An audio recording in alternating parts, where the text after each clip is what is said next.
What is up? And oh, I forgot I had a background on. I'm gonna go ahead and take that down. Thanks for watching. This is everything. No, this is everything's totally fine. Is the live show that is coming back? This is no good news. Is I guess the current jam. Yeah, we'll see how long that lasts. I change the name of the show a lot, but typically not so much the format, which is almost always just me.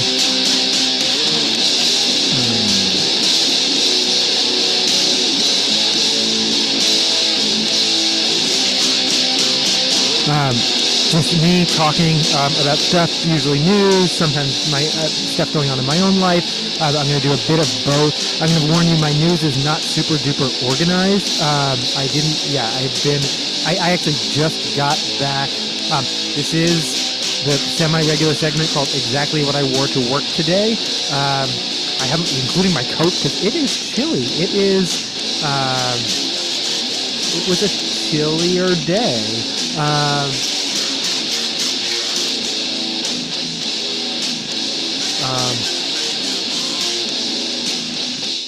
Yeah, wow. Okay. I'm not usually. Okay. I will say, I don't usually become a cat this early in the episode. No, I actually just came from a retirement party for a coworker.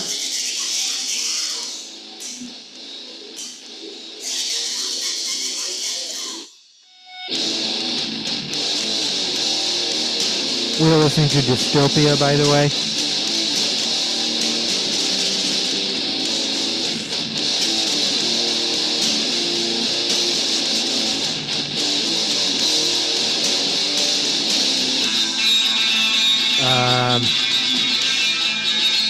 Yeah, no, and then earlier in the day, I did a bunch of stuff, had a bunch of like communications with people, and then I had this like leadership labs meeting.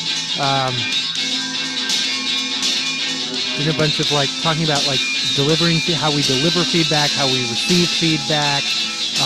It was good. No, it was good. I always enjoy it with these people. I always enjoy being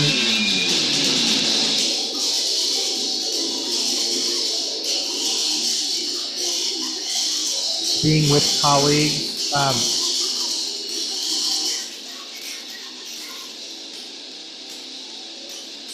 No, and then and then again the retirement party for someone I really do genuinely care about. I told them like you were really a mentor to me. I learned a lot from you around how to lead with integrity, how to lead with equity, how to lead with heart, but also with clarity of vision.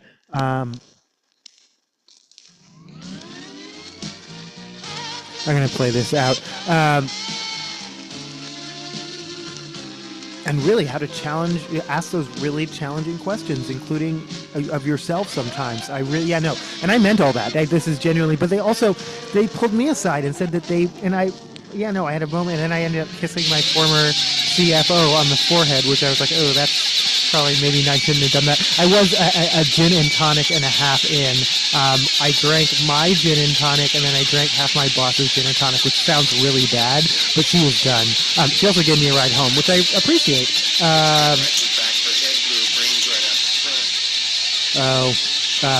Self-harm warning. I thought we were already done with this. And violent harm warning.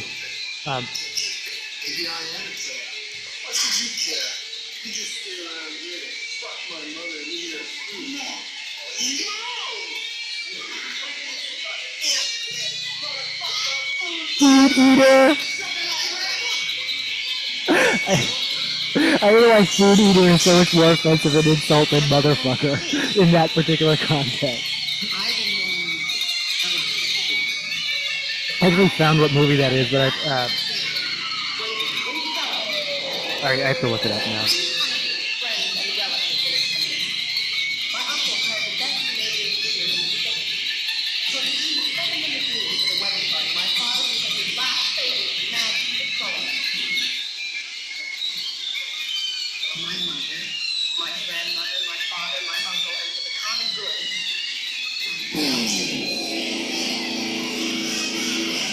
Oh, it's from River's Edge. It's Keanu Reeves. I always think it's Judd Nelson. It's Keanu Reeves from River's Edge. Motherfucker, food eater.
All right. Anyway,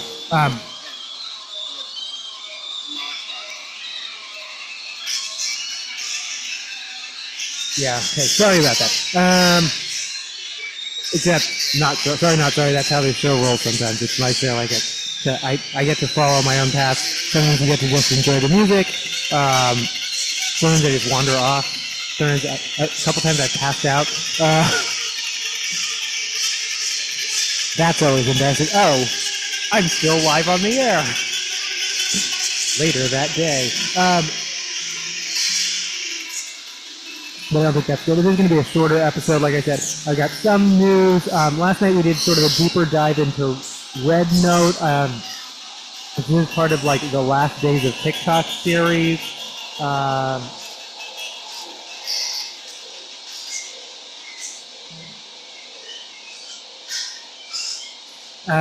So no, yeah, I did. Now it does seem pretty reliably. Like I said, it's just a couple hours with the algorithm, and now I'm pretty reliably into gay talk. But it seems, I don't know how to describe this. It seems to be a lot of allies explaining gay and trans issues to, I guess, people who maybe aren't allies or maybe are potential allies or, no, I don't know, maybe not, maybe actual antagonists, but they're allies. They're speaking not necessarily for us, but about us. You know, nothing about us without us. But they're, yeah. I'm like, I don't need this content. I know, yeah, I don't need this content, and so I'm still wondering where like the real gay talk is. I'm also wondering where all the crafters are. Like, I mean, last time I was on, I almost said Etsy, but when yeah, crafters Etsy. Last time I was on TikTok, TikTok Shop barely existed, but there were tons and tons of crafters promoting their craft on TikTok. And I don't know, I guess I'm not into that community again. Seeing tons of this is just what I'm seeing on TikTok. Tons of Luigi Mangione stuff, a lot of, deny, defend, and I'm seeing poems, I'm seeing music, I'm seeing visuals. I mean, people are, really into this guy in a way that I absolutely am not, and I don't think I could ever be.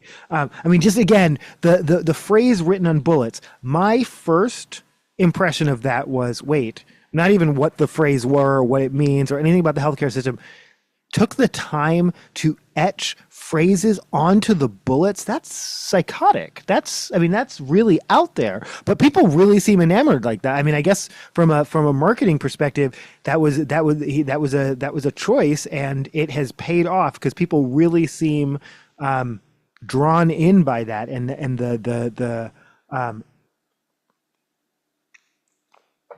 I am sure we're going to see, I mean, not even necessarily, we're going to see copycats, but not necessarily of, I mean, yeah, whether it's, um,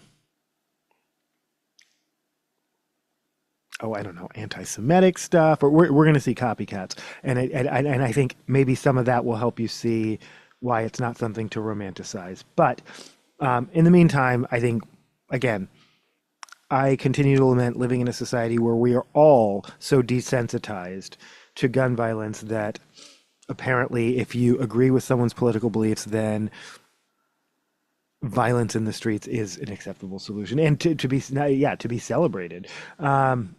Continue to be mad about that, but that's, yeah, no, and that's not exclusive to TikTok. That's all over Instagram. That's all over YouTube Reels. That's all over, yeah, that's, um, oh, so, and then this one I actually don't understand. What is the thing with Gaza and Christmas gifts? Specifically, search Christmas gifts and then put popular Christmas gifts in the. I don't understand how this helps, but multiple videos. Is this just I don't understand how this helps, but yeah, no. You'd have to explain it to me.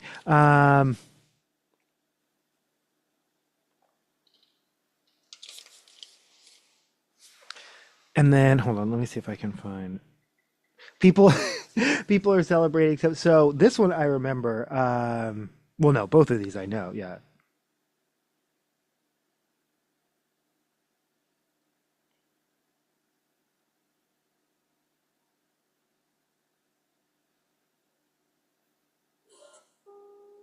Oh wait, Of course. Fuck, it's genius. What? no.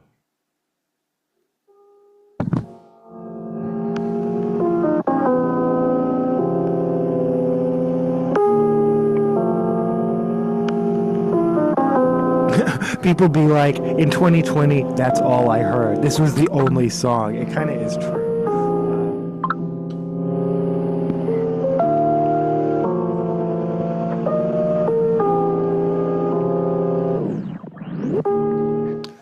Though for real though, if that was the only song in 2020, or 20 maybe 2021, um,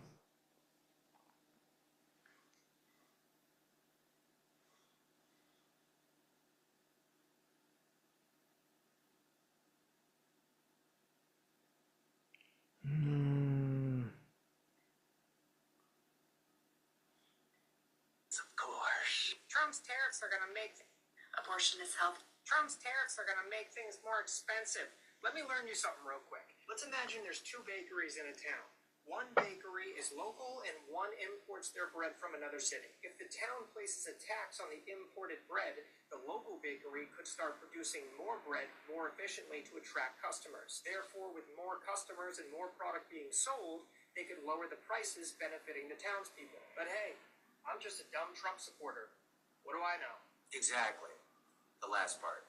Because your entire analogy there about the bakers was hilarious and made no sense. sorry, I'm literally just watching this. It's not what I. You say that if you tax bread coming into the town, that would make baking bread in the town more efficient. Why? Why does simply raising the price of someone else's bread suddenly make my bread baking abilities that much more efficient? Not sure where you got that.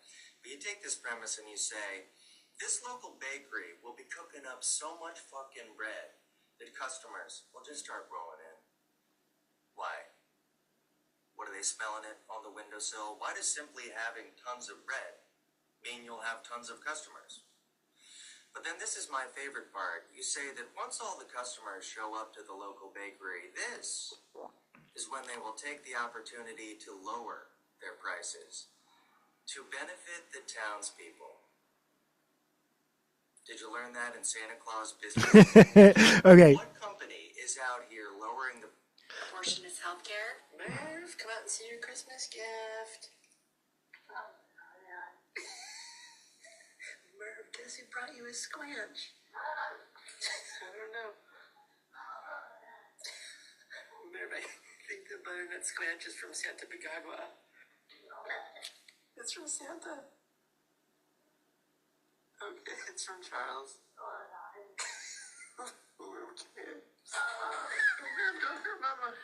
Okay, I lost it. There was a okay.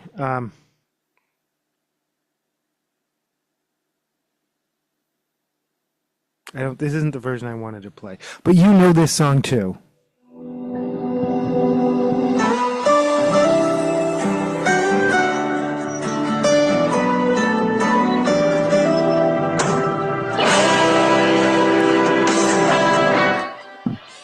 That's not actually no. Okay, it's just this. Oh my god. Oh, I see. Because I literally Googled that. Okay.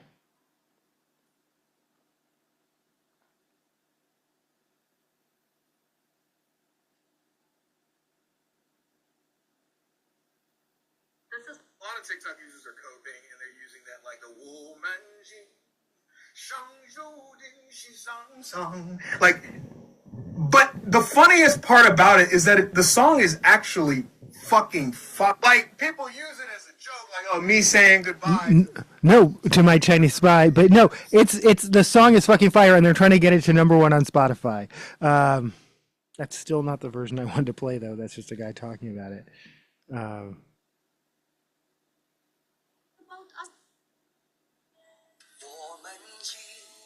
生注定是沧桑，苦之来要笑着走过呀，朋友啊，让我们一起牢牢铭记呀，我们今生兄弟情一场，朋友啊，让我们一起牢牢铭记呀，我们今生兄弟情一场。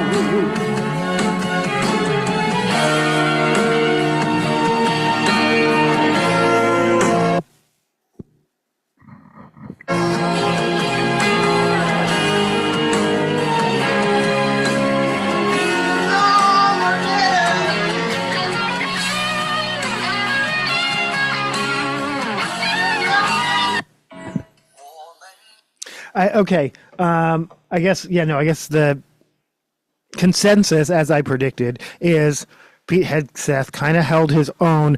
The most interesting thing that I think I failed to report, and I don't hear a lot of like, this should be the disqualifying thing. He would not rule out doing something illegal if Trump ordered it, and just kind of leaned back on like, yeah, well, the Constitution wouldn't allow that. And it's like, but that's not the question. He wouldn't say he wouldn't follow an illegal. He would. Like, and they specifically like because he was saying that's a hypothetical. They're like, it is not a hypothetical. Your predecessor said Trump asked him to do illegal thing, and he talked him down from that. If that were you, would you do that? And he wouldn't say he would. He wouldn't say he wouldn't commit an illegal act if Trump asked him to.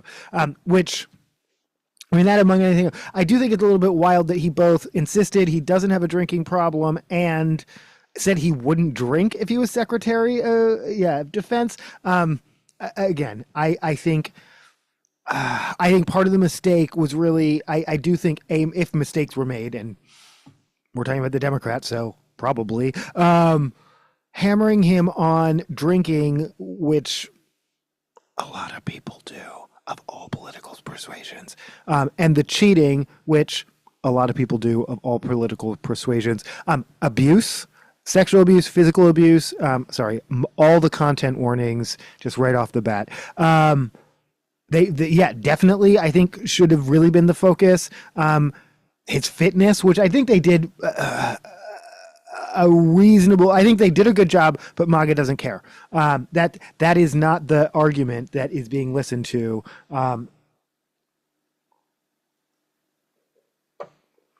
And they now drink and believe their own Kool-Aid around, well, Trump was inexperienced and look how great he did, which is not my belief system, but if that's their belief system, that is their belief system.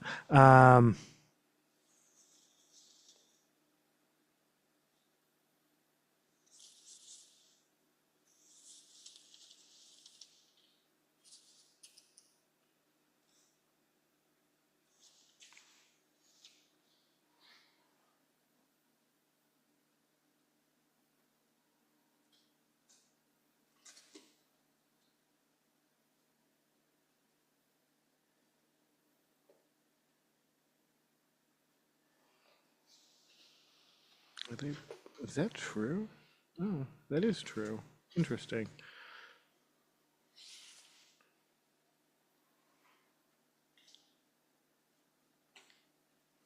This is The Lady is a Tramp, followed by I Got a Right to Sing the Blues.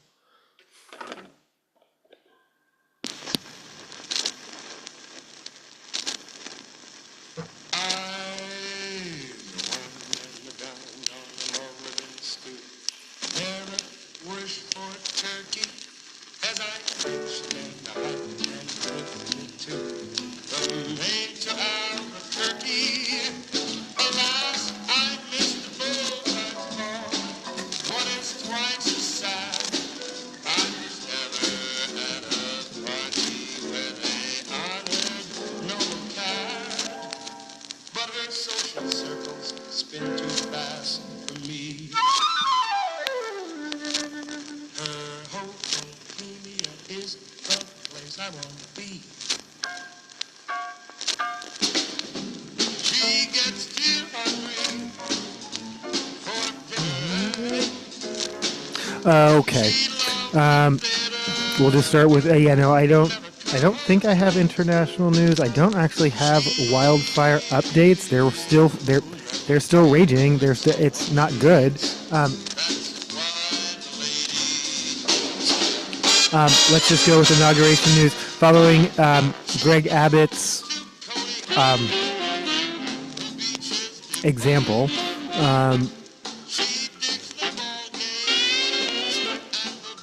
Yeah, I was going to say lead, but I refuse to say, not following the law just because you don't want to. Yeah, I'm sorry. Flags will be raised at full mast despite the fact that they're supposed to be in mourning for 30 days after Jimmy Carter's death.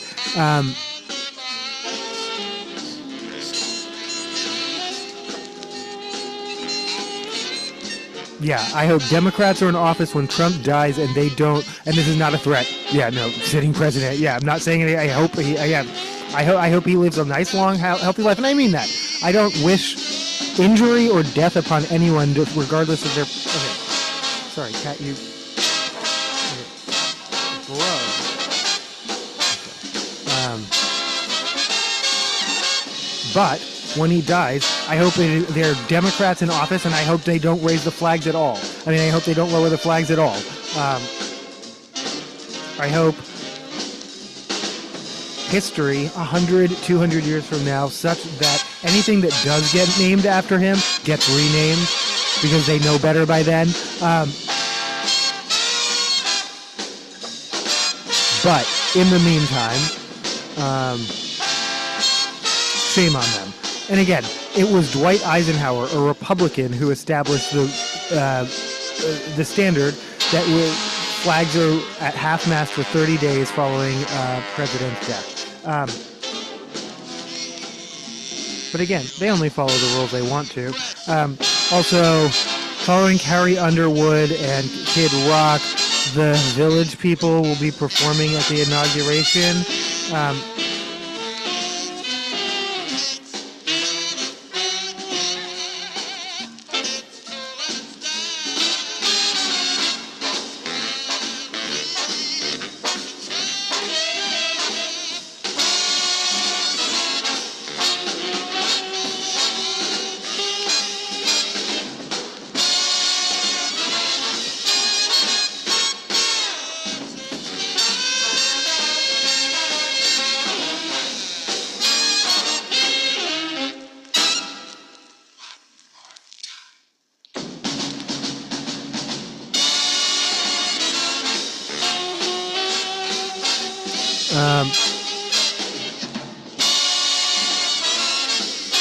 The group said that they're joining the inauguration events despite the fact that our preferred candidate lost.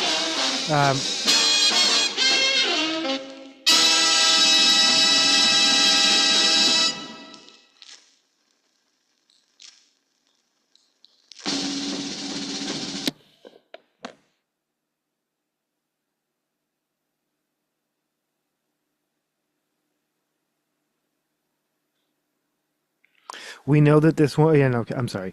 We announced today that the village people have accepted the invitation of President-elect Trump's campaign to participate in inaugural activities, including at least one event with President-elect Trump.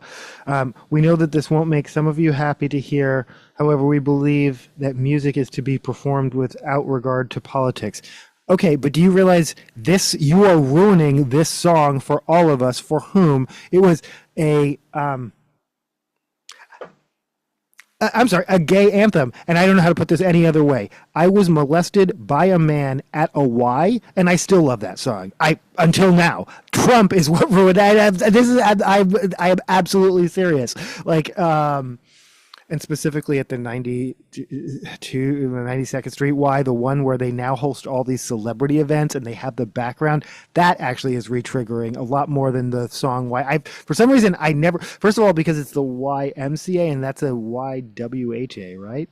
Right? The one on 92nd Street is not a YMCA. Yeah, somehow those have been separate in my mind and it never ruined that song for me. But this thing does. All right, I do, having now already referenced, we're like 10 minutes in, and I have to call up the RAIN hotline. I've already said if you're experiencing like any kind of general crisis, 988 or text 741-741.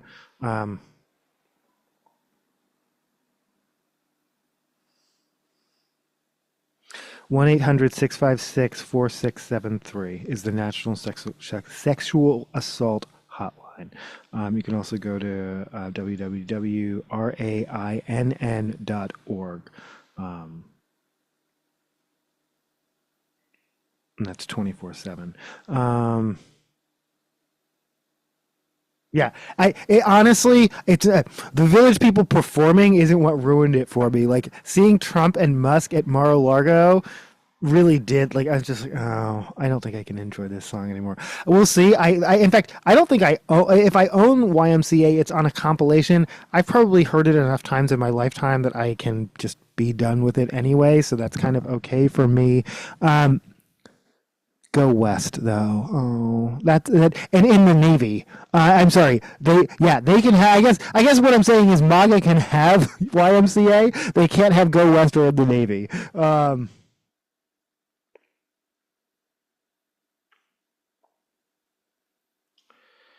Our song YMCA is a global anthem that hopefully helps bring the country together after a tumultuous and divided campaign where our preferred candidate lost. Why was it tumultuous and divided? Why was it tumultuous and divided? Village people. I'm gonna play the you know what I'm gonna start playing? I'm gonna start playing that fucking punk album, quote unquote. That shit. We're gonna go there, village people. Because y'all look like clowns on the cover of that album. Straight up clowns, and I like clowns. But not even good clowns.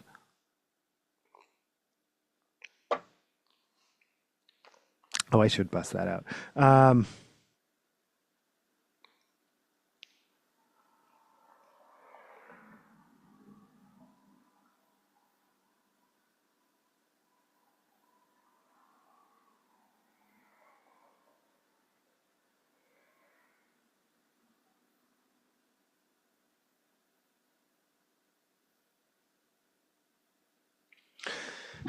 Yeah, no. And again, how what a difference a day makes. The band issued a cease and desist of Trump's usage of this song in 2023 after the president used another one of their hits, Macho Man, at a Mar-a-Lago event. But that was then and this is now, and let's all kiss the brown ring. I don't think they are even all gay. In fact, some of them I think have in the past even said like some pretty insensitive. Anyway, whatever. Village people are just people. They're not. Do they look like a motherfucking role model? They actually do. They kind of look like a Career Day. Appropriation. No, the village people have never been role models. Never. Yeah, no, we're good. Trump inauguration will reportedly include Muslim cleric who refused to condemn Hezbollah as terror organization.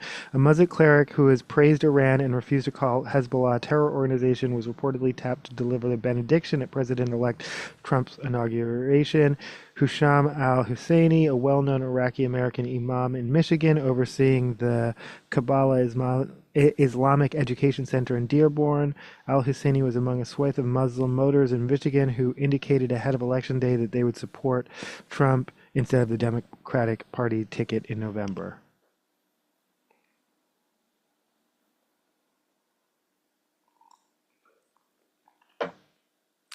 I lean towards Mr. Trump because I found him closer to the Bible, the Torah, and the Quran. How?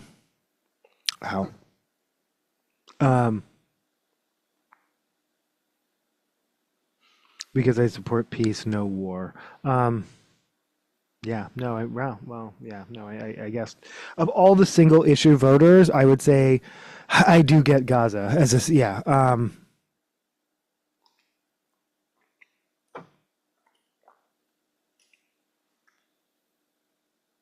But yeah, no, but well, you get what you pay for, so.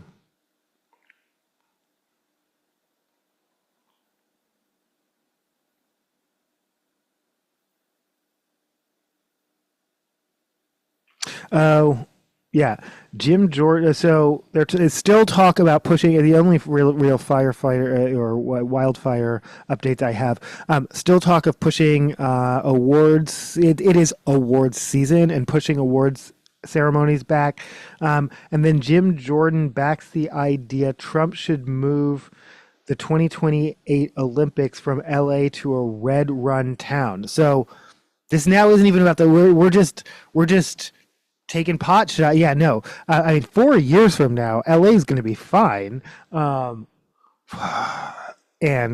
about 10 times more expensive than it is right now. They're already talking about what LA 2.0 is going to look like, and I guarantee you, as recently reported, America has way too many luxury apartments, but that doesn't stop them from building them. They really believe if we build them, they will come, and patently refuse to build affordable housing with the insistence that they will just build, and then just they seem to be able to afford to leave them empty, and would rather just wait for people to get richer, than build more affordable housing and have that and accept that money now. It's actually kind of wild.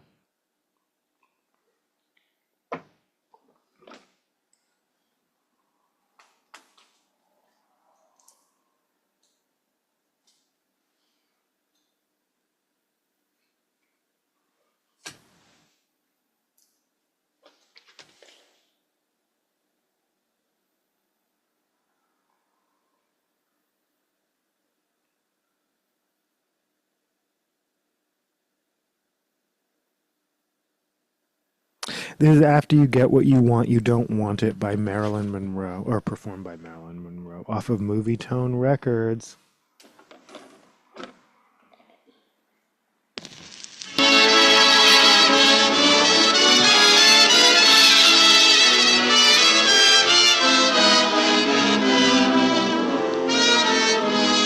I know, and since this is exactly what I wore today, this is actually I talked about this is that's not how it actually put it. You get what you want, you don't want it. If I gave you the moon, you'd grow tired of it soon. You're like, oh baby, you want what you want when you want it. Don't we all? But after you are presented with what you want, you're discontented. You're always wishing and wanting for something. When you get what you want, you don't want what you get. And though I sit upon your knee, you grow tired of me. 'Cause after you get what you want, you don't want what you wanted at all.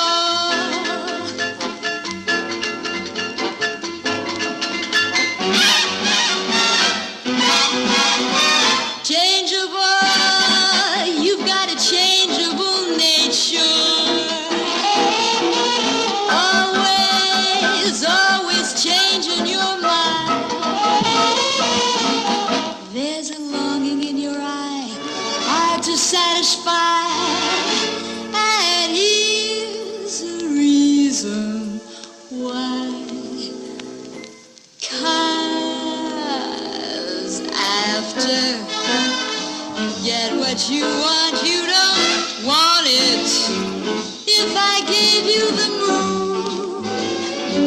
You'd grow tired of it soon. You're like a baby. You want what you want when you want it. But after you are presented with what you want, you're discontented. You're always wishing and wanting for something. When you get what you want, you don't want Donald Trump is what you urging get. Vivek Ramaswamy to take Ohio Senate seat after J.D. Vance's resignation. Literally, you just assigned him to a thing, but they don't really. It's going to be like this. You get what you want, you don't want what you wanted at all. Baby, I don't need to make you blue, but you need a talking to. 'Cause after you get what you want, you don't want what you wanted at all. I know you.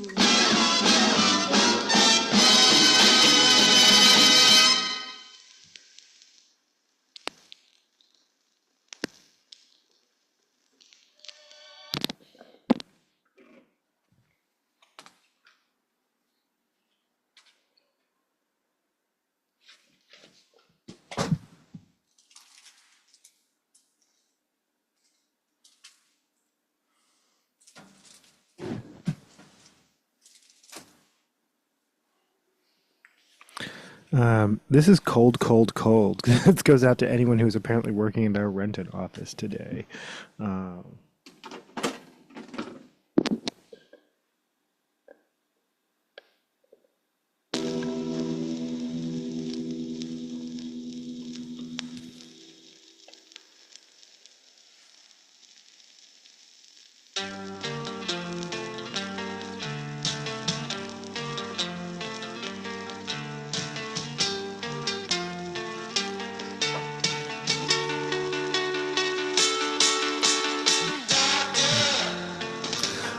I am aware that the sound has been unique, and I know I have to figure this out. I did some switching of some cables, and I think that was a mistake. I know, yeah, the show, the sound has been uniquely bad, and I am aware of that. I'm working on it.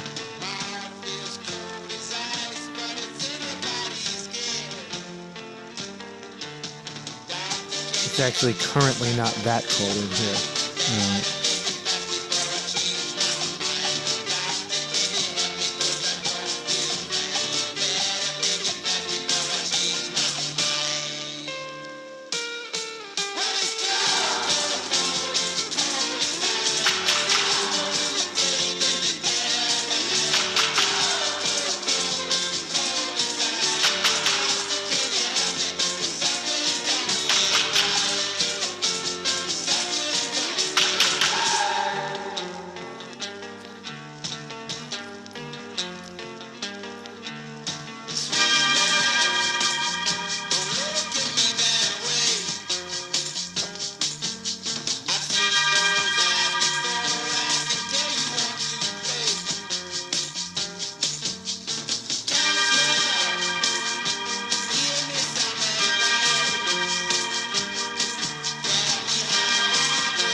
Have you picked your favorite Paramore album yet?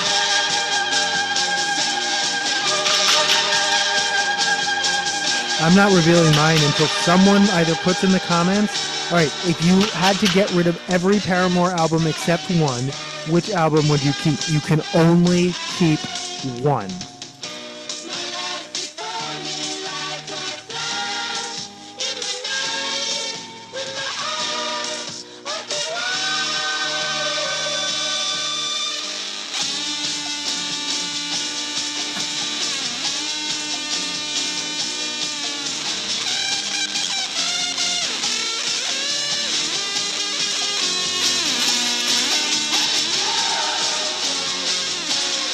star.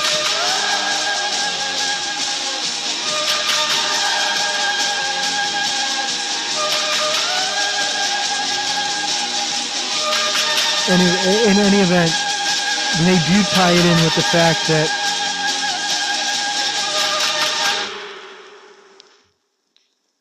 Ramaswamy's reemergence comes weeks after he faced blowback for a social media post decrying American mediocrity and a culture that reveres sitcom characters like Zach and Slater from Saved by the Bell. Okay, and his ignorance of like the economy and the labor market and all that should be what really alarms me. It is, and that is what really alarms me. What upsets me, this is ridiculous, of how he fundamentally misunderstands the character of Screech. So his whole premise is we shouldn't be worshiping. So first of all, he doesn't even realize that he and his tech bro buddies are the bullies like Zach and Slater, and they are who they were. Zach and Slater is exactly who Reagan era 80s wants you rooting for, and that's exactly what they're trying to bring shit back to, and he is they are that. Second of all, and this is the most important thing, Screech was only intelligent for 1, maybe 2 seasons, and then at intervals when it was necessary to continue to serve his like nerd plot. Or, like if you wanted to do a very special, don't let the jock cheat off of you because you'll both get in trouble episode kind of thing. Then for that purposes, Screech could still be smart in later episodes, pun intended, in later episodes. However, after that first season, and remember the first season when, if you don't, first of all, we actually got to meet. So Screech was a fully formed character such that he had a girlfriend. Her name was Violet, played by Tori Spelling. He had parents who you met. Did Ruth Buzzy play? I'm pretty sure Ruth Buzzy played Screech's mom. From Laugh-In. I'm pretty sure we met his dad too, but maybe not. No, and again, Screech is smart. In fact, Screech is so smart that he builds an autonomous robot that it seems to be run on AI because it can just respond in real time. I believe it was named Kevin, to like do his tasks and blah blah blah. Then we never hear from Kevin again. Screech never gets invited to a like advanced program, or like he's just and I go, well, yeah, no, I guess this is Screech could be the ultimate example against mainstreaming. Several years later, hanging out with Zach and Slater, Screech can barely tie his own shoes. By the time you get to Saved by the Bell, the college years, Screech is literally like, even his body language, he can barely like walk. He can't tell all his facial expressions. You go to the tvtropes.com and look up Flanderization, and you're going to see how he becomes the ultimate Flanderization of his own character. But by the end, Screech wasn't, and actually, I'm sorry, not by the end. For the majority of Saved by the Bell's run, and for purposes of Saved by the Bell, I'm going to say from Good Morning Miss Bliss all the way to Saved by the Bell: The Next Generation, or whatever they called it. Screech was a nerd not because he was smart, but because he was socially awkward. Is that who you think we should be upholding in society? I do. I don't think someone should have to contribute to society for us to look up to them. I think people who are socially awkward, I don't know if I'd necessarily look up to them, look up to us. But I don't think, I don't think it's a pick and choose. I think we can actually treat everyone with respect, including the jocks, including the pretty boy con artist. What was Zach? Like what category would you put Zach in? That one time he was a musician. So we're gonna let's play some more music.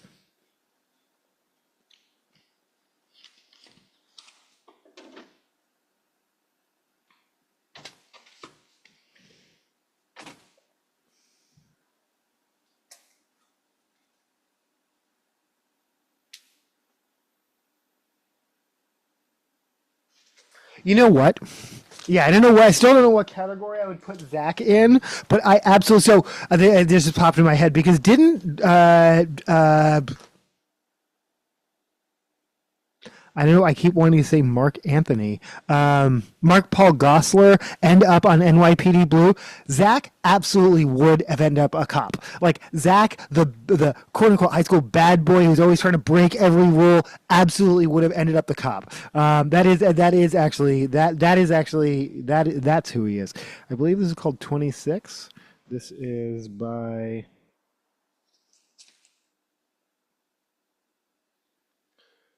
God, you're gonna make me read shit.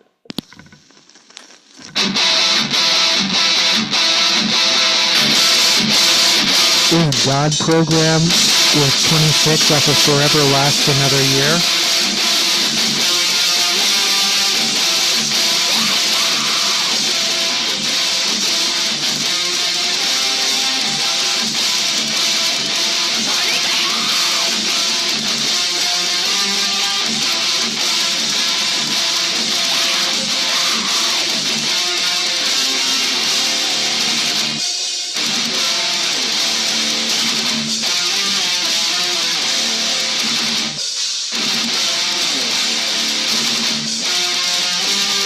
But no, I'm sorry, I'm still back on the inauguration.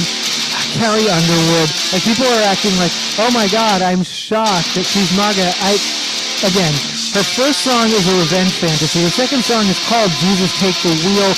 She said something during the pandemic, but I was like, oh, she's MAGA. And then I was like, was it a specific thing, or was it just that she kept trying to, normally I'm not, I don't, people are like, why are they always making it about themselves? I'm like, well, they're celebrities, but on a slow news day, the TMZ makes it about them. They're not really making it about themselves. But it really did feel like she was trying to make this narrative of sympathy towards her over this, I don't want to say non-existent, but scar that no one ever seemed to be able to see.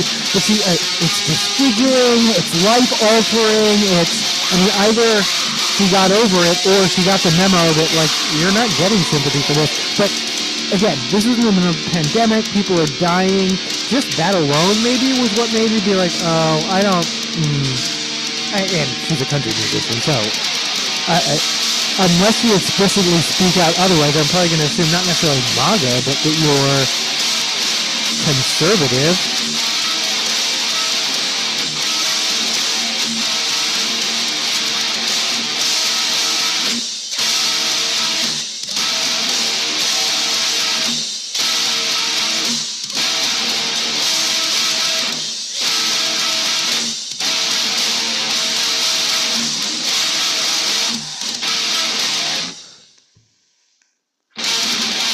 I'm going to play one more. Warnings of fast-moving fire after Los Angeles gets brief wind reprieve.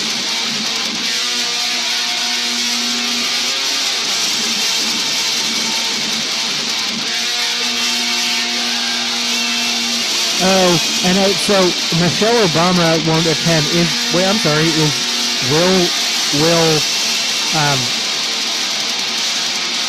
Barack Obama be attending? Well, I don't know. I do know that the right wing seem to be up in arms about it, but Trump didn't attend. Biden did not. I don't.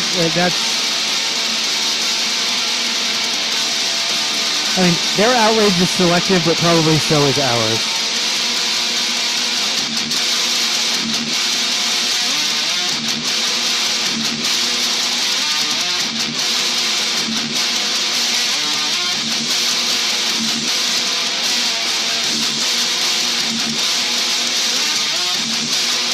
Yeah, according to the Wrap, TikTok plans immediate U.S. shutdown on Sunday.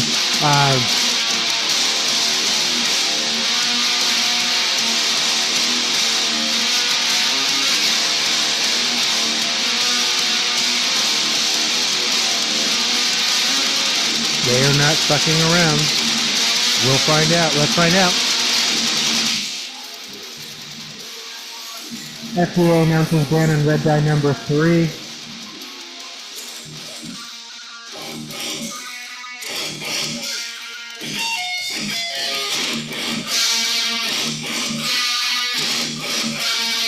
And then, okay, no, LA Times is actually asking, can fire-torn LA handle the World Cup, Super Bowl, and Summer Olympics?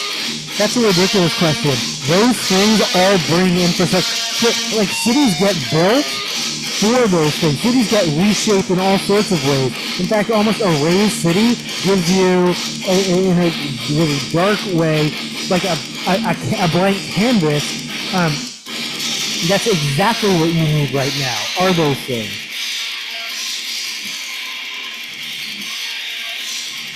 Of course, will they? No, okay, okay. No, I'm not even reading the article. I'm just like processing it out in my head.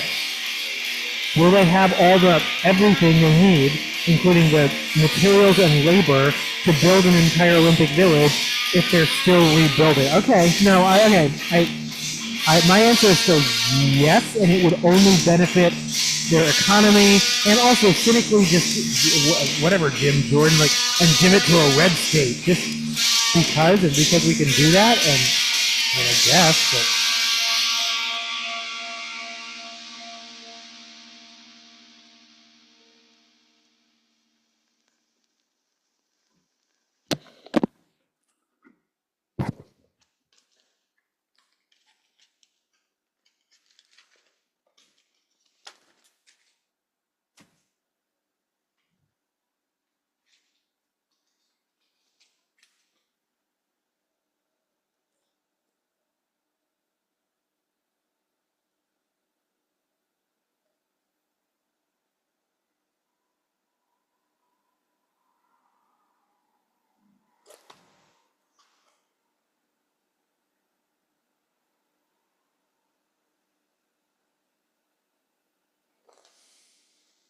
This is Back in Baby's Arms by Patsy Cline, followed by Taboo by Peter Gabriel and Nusrat Fateh Ali Khan, followed by Sex is Violent by Jane's Addiction.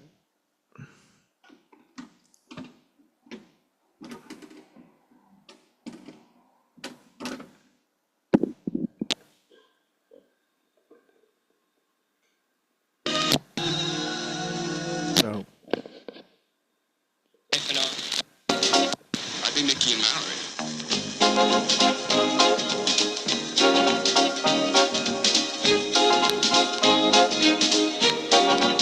Did I say off of the Natural Born Killers soundtrack?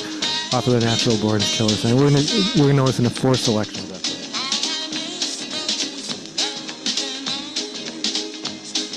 And I was just talking about this last night. It feels cheap when I just play a bunch of songs from a compilation that's already well curated, because then it feels lazy because I'm supposed to be doing the curation. But I do feel like I'm a little bit, like I said, I already came from a thing. It's kind of a fast and loose episode. So if I have to lean a little bit on Trent Reznor, I can do that.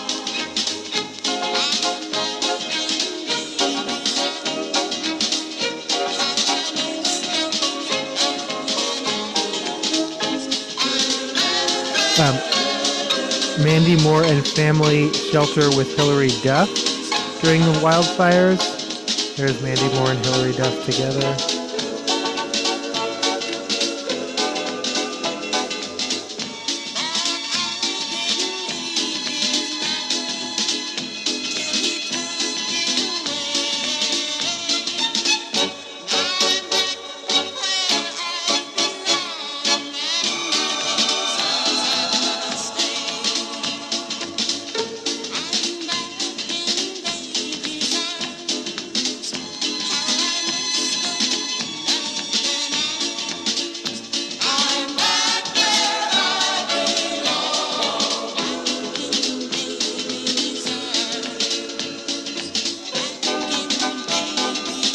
Okay, well, no, okay. Let's let the finger pointing and blame game continue. This is LA Times. LA fire officials could have put engines in the Palisades before the fire broke out. They didn't. As the Los Angeles Fire Department faced extraordinary warnings of life-threatening winds, top commanders decided not to assign for emergency deployment roughly 1,000 available firefighters and dozens of water-carrying engines in advance of the fire that destroyed much of the Palisades and continues to burn. Interviews and I'm sorry, and continues. I'm reading that so flat because I'm just trying to get the words out. As the Los Angeles Fire Department faced, I'm just going to read the whole thing again. Extraordinary warnings of life-threatening winds. Top commanders decided not to assign emergency deployment for roughly 1,000 available firefighters and dozens of water-carrying engines in advance of the fire that destroyed much of the Palisades and continues to burn. Interviews and internal LAFD records show. Firefighters chose not to order the firefighters to remain on duty for a second shift last Tuesday as the winds were building, which would have doubled the personnel on hand.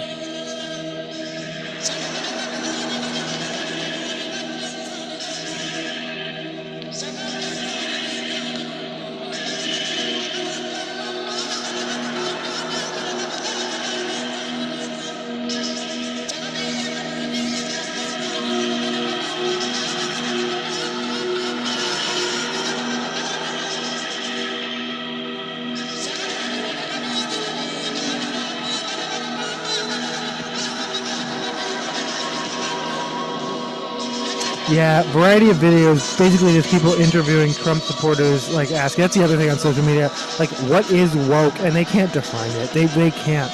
It's just it literally is. Some of them will literally just say it's whatever I don't like. It's what I don't like. It's the thing I don't like. I don't want to get into the specifics of it, but it's the thing I don't like. I can tell you that much. And to their credit, they probably do know it when they say it. They can't define it. Am I woke? The answer would almost certainly be yes. I'm black. I am gender non-conforming. I am, yeah. Got that pink hair.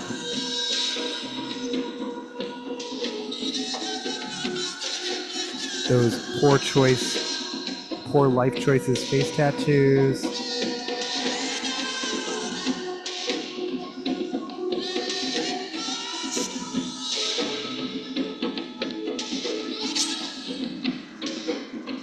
And I drink quite a bit, which is, of course, only a problem if you look like me. This is my avatar. I will not be a cat for this particular moment. Because, of course,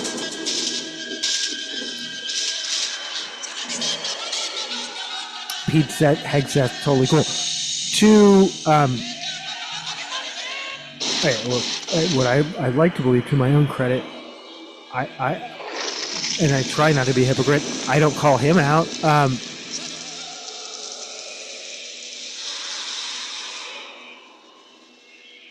Though whoever pulled that, on social media, pulled the side-by-side of him being like, I don't drink on the job, I defy you to find proof that I do, and then followed by like dozens of clips of him on Fox News. And that's funny. And again, Hoda Khatib, Don Lemon, Anderson Cooper, Andy Cohen. Well, Don Lemon ruined it for everyone at CNN. They don't drink on the air anymore. But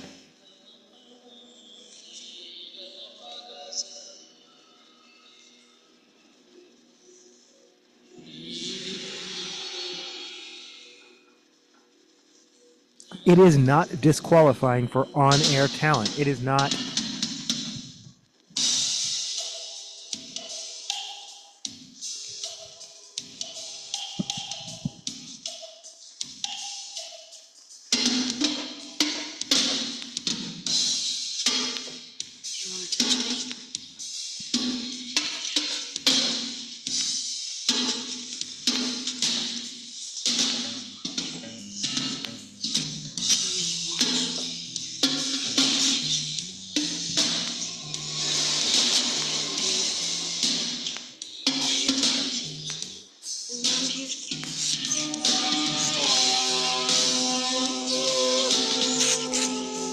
But yeah, no, this is just an opinion piece in the Hill. Democrats fail to land decisive blow against Hegseth.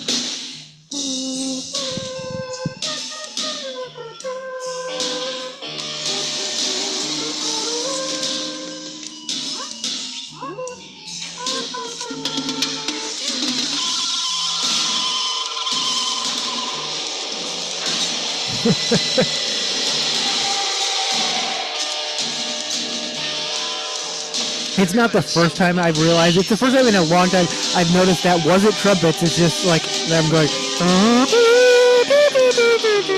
That's just funny.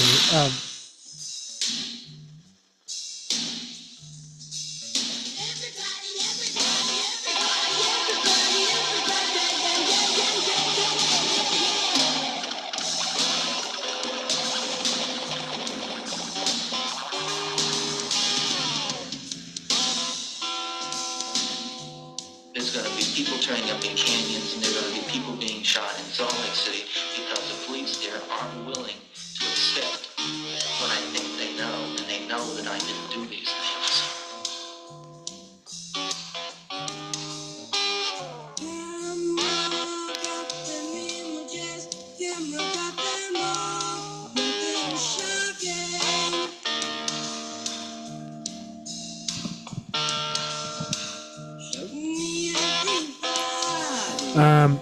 Reports that some of the first of the Doge cuts are going to be farm subsidies.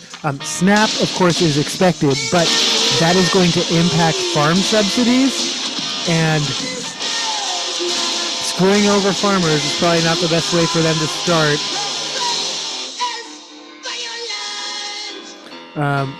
And then this is from the now completely compromised Jeff Bezos-owned Washington Post. Republicans may try budget math that doesn't count Trump's tax cuts. Diamandis Dallas.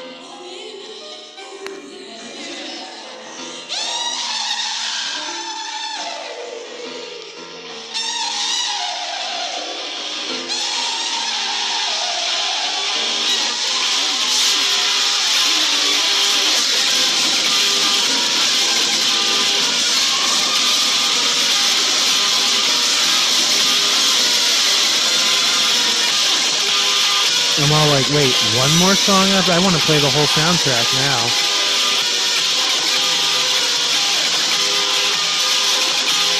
Yeah, you know there were people in the 90s who'd be all like, here, I made a mixtape for you, and it was like just this shit.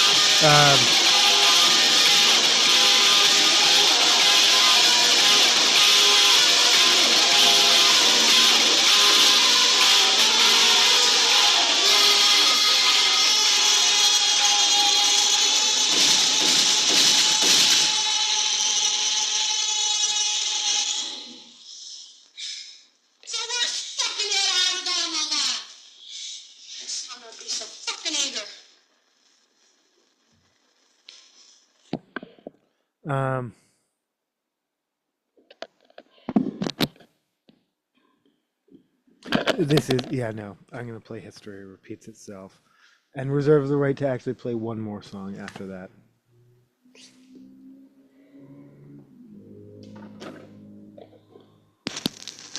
You're like, no, you can't. And then I'm like, please? And then you're like, no. And then I'm like, but it's my YouTube channel. And then you're like, I guess I'll listen to whatever you play or watch something else. Thanks for interacting. Yeah, I really do miss the live. I miss the live streams though. I feel like Dora. Which one is the triangle? That's right. That's the triangle. I always wanted to be like.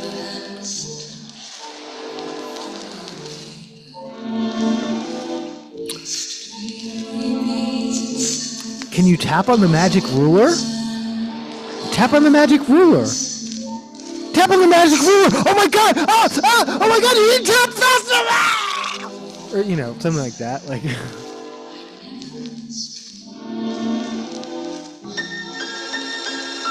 This is History Repeats Itself by AOS.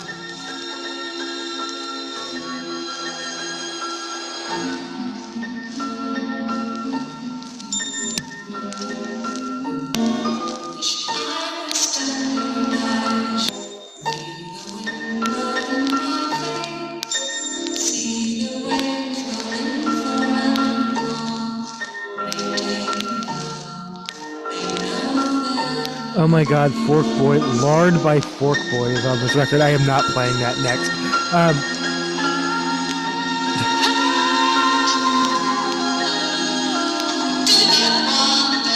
I'm sorry, I mean Fork Boy by Lard.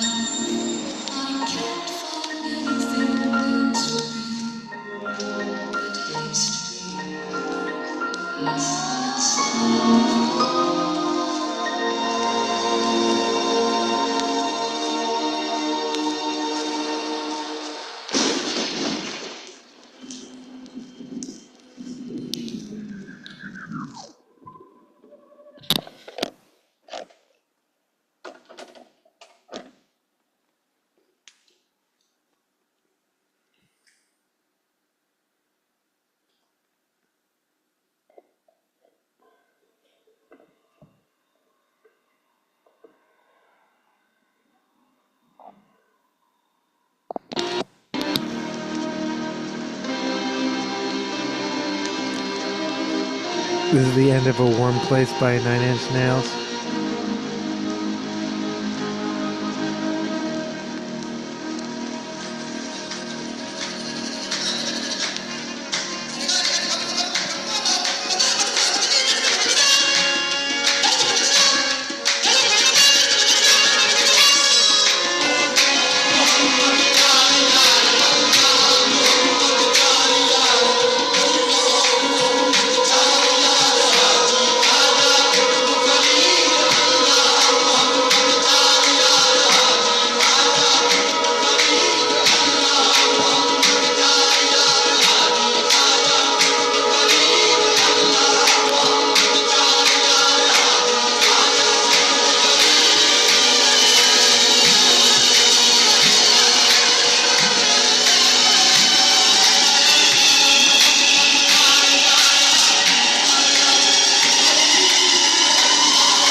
Actually, I said it. Yeah, no, I said I reserve the right to play one more. I reserve the right to play two more.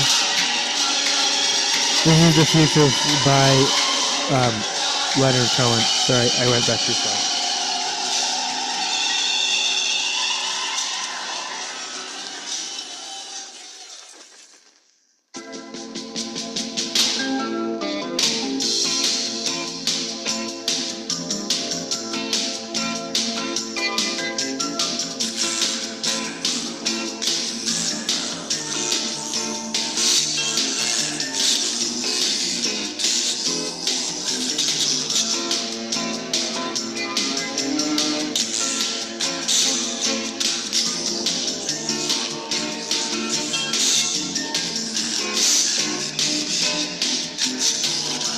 That's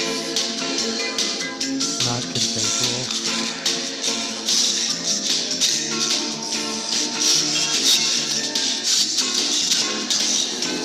In your culture.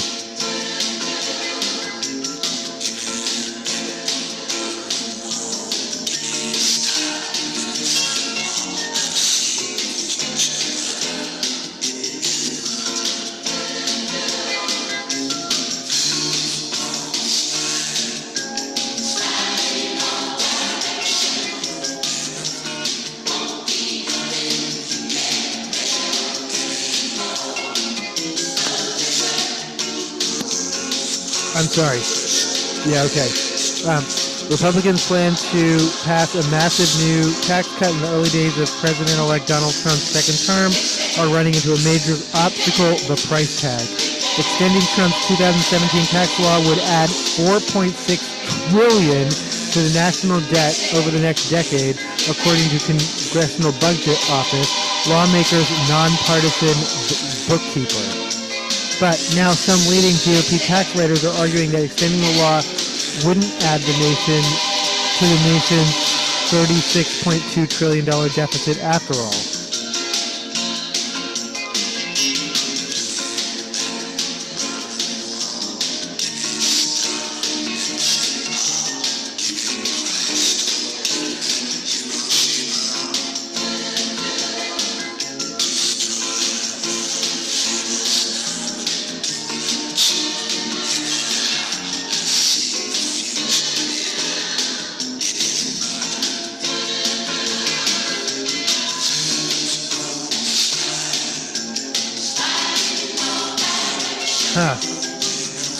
Me when I forget some of this shit.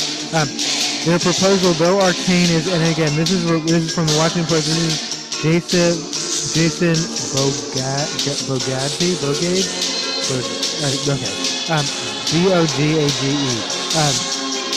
Their proposal, though arcane, is about more than accounting. In 2017, Trump's Tax Cuts and Jobs Act lowered rates for businesses and individuals in every income bracket, though benefits were concentrated among the highest earners. The business tax cuts are permanent already. But the individual cuts expire at the end of this year, meaning most Americans will face major tax hike next year unless Congress passes new legislation. Trump also promised new policies on the campaign trail, including ending federal taxes on tips and overtime wages. Right, Tom, cut. It's a fucking joke, right?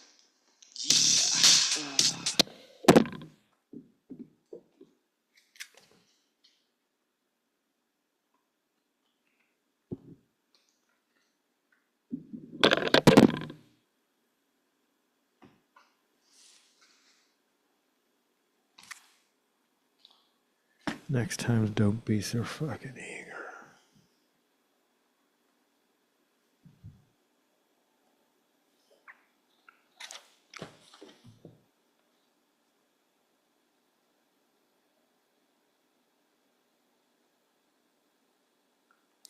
I'm gonna play this, but I don't think it's the song I think it's gonna be.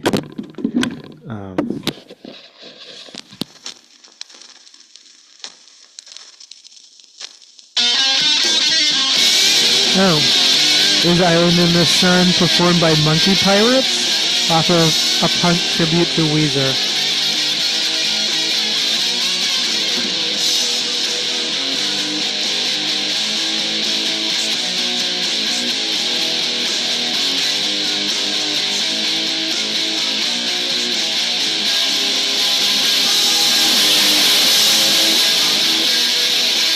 Sorry, that got really loud for a second. I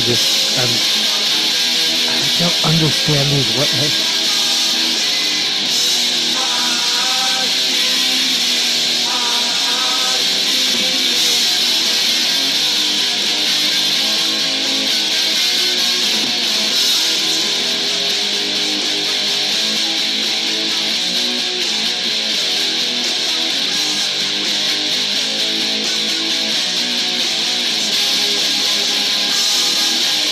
Using a process called budget reconciliation. I know this is wonky. Stay with me a little bit longer and we'll move on. The GOP could dodge a Democratic filibuster in the Senate, but for that to work, Republicans who govern with slim margins in both chambers of Congress must agree on how much they're willing to add to the national debt. This makes stakes quite high for the internal Republican dispute over how to price the tax cuts, which could determine how aggressive Trump and the GOP will be in pushing for new tax cuts and spending reductions.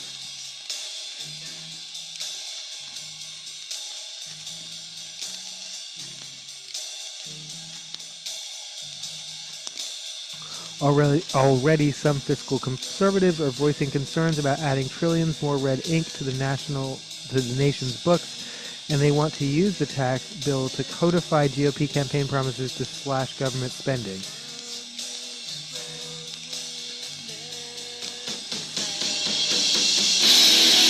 The House is generally far more sensitive about budget matters in the Senate, and the GOP majority in the lower chamber is stocked with deficit watchdogs who have a reputation for sinking even Trump's priorities if they're too expensive.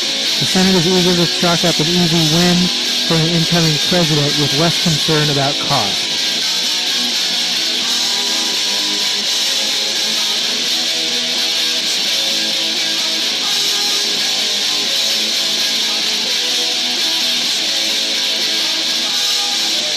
Oh, I mentioned I went to a retiring party. I got some leftovers. Everyone's very good. There's vegan food. Make sure you get the vegan food. Little boxes. Take the vegan food. Y'all, I was home less than 10 minutes, and Karma, that sweet little kitty who appeared earlier, had gotten half an egg roll. And then when I was like, oh no, you're not. Oh no, you were not. And I like had it in front of me just like while I was like doing other stuff. But I'm like, what? Literally, she tried to get into it while I'm watching her, and I'm like, oh, you are bold, princess.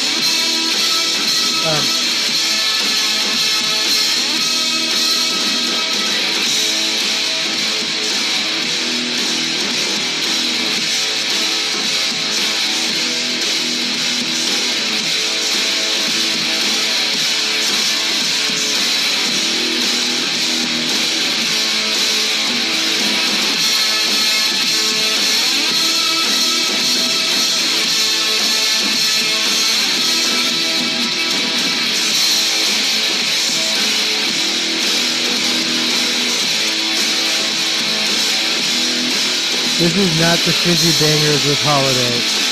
I want to say his favorite Atomic Hero was Get You.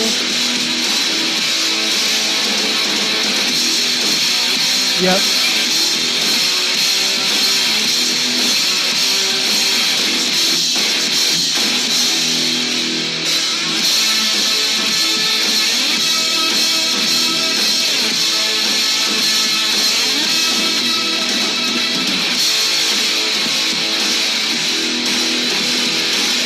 Still off of a punk tribute to Weezer.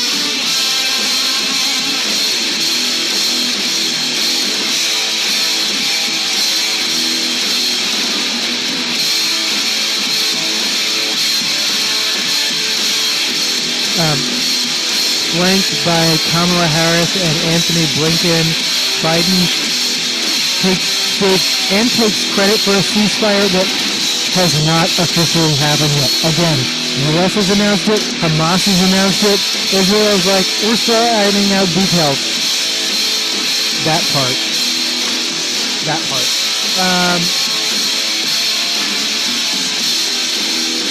So as I said last night, I'll believe it when I see it, and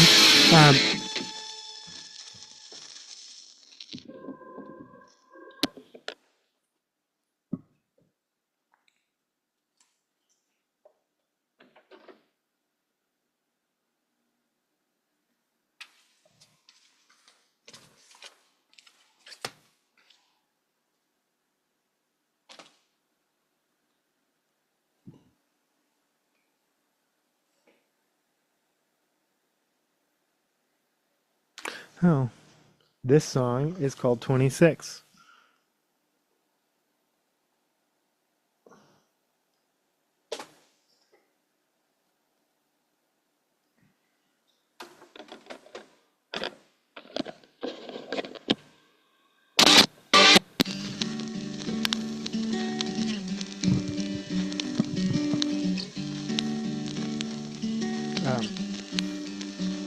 By Paramore off of After Laughter. Really know how to get someone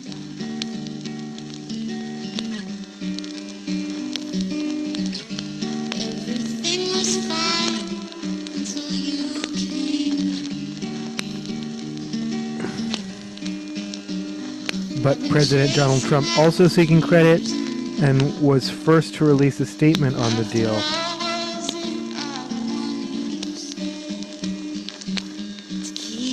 This all caps epic ceasefire agreement could only have happened. That was not all caps, I added, actually, emphasis my own. Happened as a result of our historic victory in November. Historic and victory are capitalized, but not all caps. Just, yeah. As it signaled to the entire world that my administration, also all caps, is that right? Would seek peace. Also, I'm sorry, not all caps, also capitalized. Administration would seek peace, capitalized, and negotiate deals to ensure. I'm mad at what he's doing to the language. Like, no, these are the things, like, I forgot. Like, I'm like, yeah, no, all campaign, I was like, we don't need to focus on his bad dancing or his, whatever, how he uses social media. But now that I have to live with it, the minutia of it day by day, things like that are going to piss me off, and I don't know if I can withhold commenting. And again, I am not a I don't believe in grammar police. I can't stand spelling or pronunciation or punctuation police. I absolutely abhor all of that.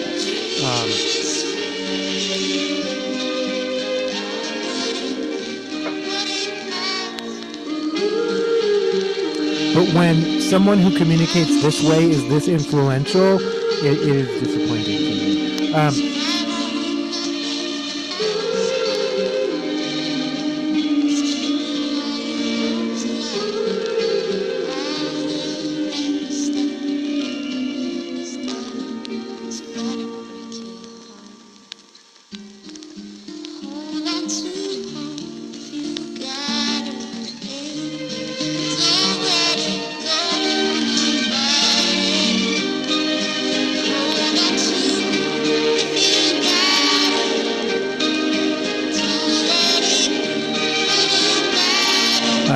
Steve Witkoff, Trump's special envoy to the Middle East, was in the region with Biden's team to get the deal done, according to a senior administration official.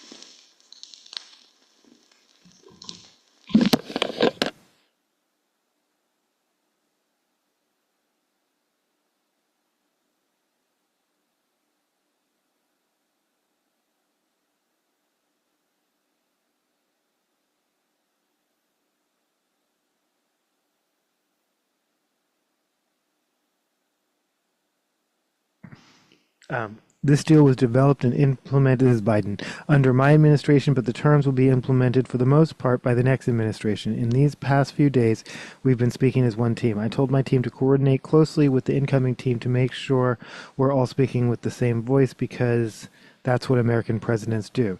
As he walked away, Biden appeared to brush off the role Trump played when asked by a reporter who should get credit for the deal 5 days before he would leave office and Trump takes over.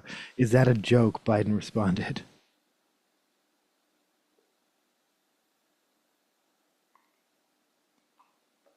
Again, I'm still in. No one gets to take credit until it actually happens, and I'm still in I believe it when I see it mode. And I hate to be whatever, but.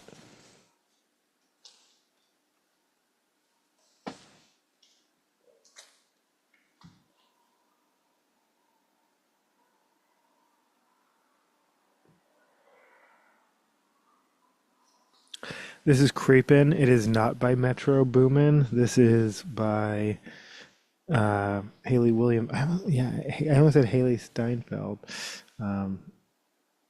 Haley Williams off of Pedals for Armor.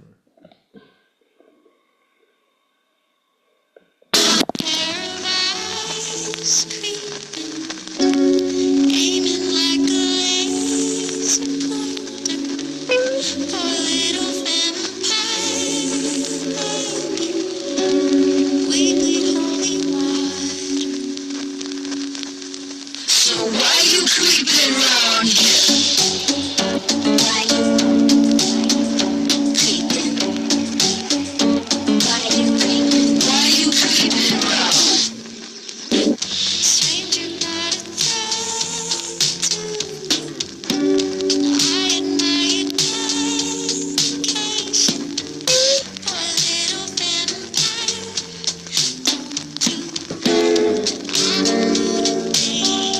Why you creeping round here?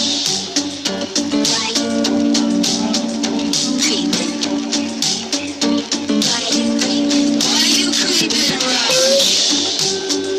Why you creeping? Why you creeping? Why you creeping round? It always starts with something so simple and innocent, but too much of anything you never know how to quit. You had the taste, but you don't. I live in Los Angeles. Here's what I wish I had on hand during the fires. This better be a listicle, because that reinforce your windows.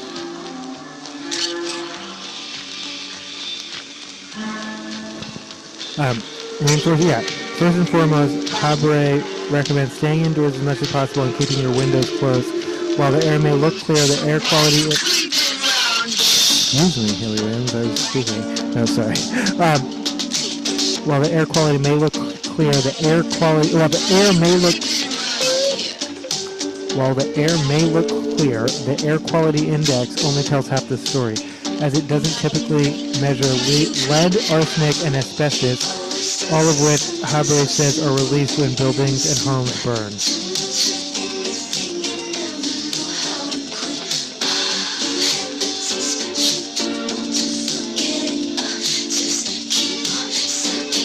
And all the plastics. Do you realize how much plastic? Because normally wildfire means like forest fire, but yeah, all the synthetic, all just the chemicals, like everyone's house who burns down, they had like bleach and well, never mind, don't mix bleach and ammonia. Once it's on fire, it's all that vapor is all that's mixed.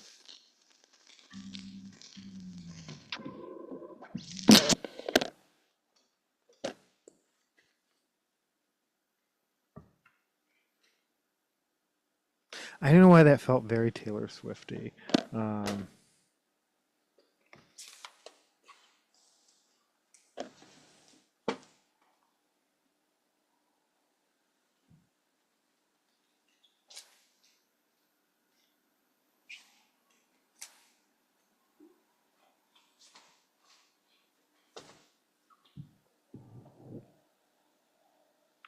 This is going to make you sweat. Everybody Dance Now by CNC Music Factory. I couldn't find this record for the longest time. I've been looking for it. Certain things I just kind of like hide from myself. But.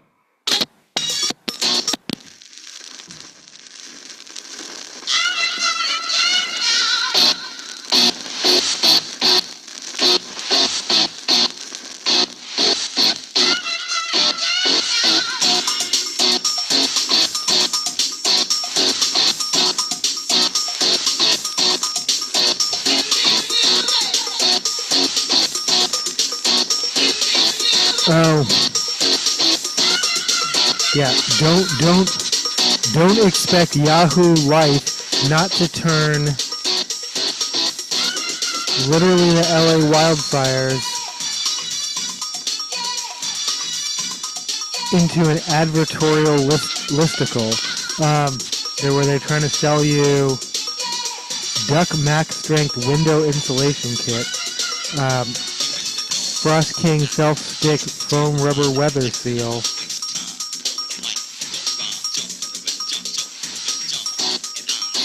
HEPA filters.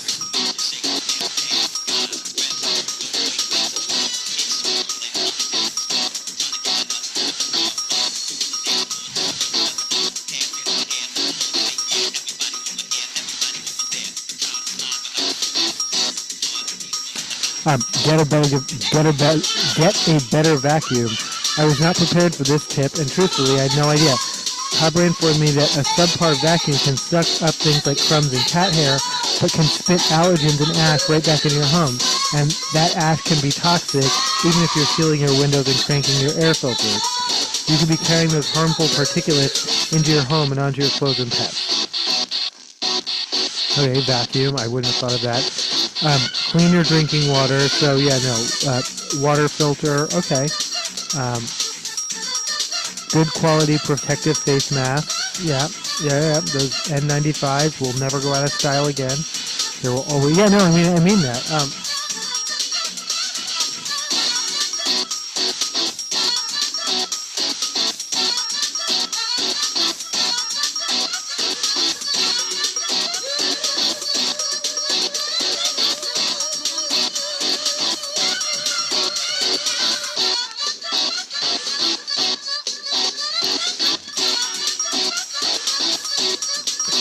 Okay, this is kind of interesting.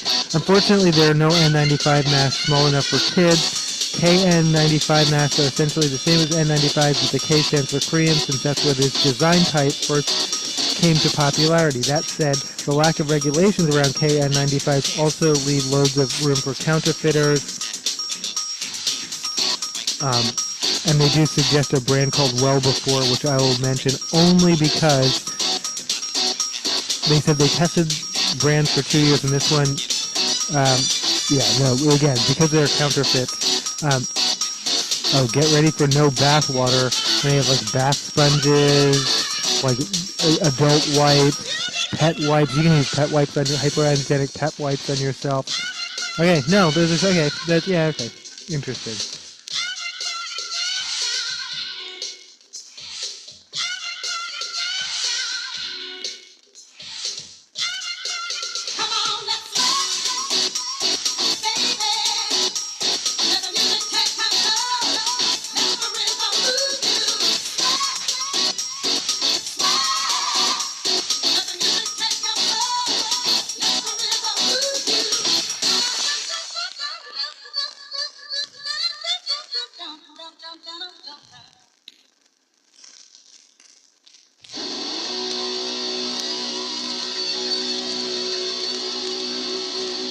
I'm gonna play this out.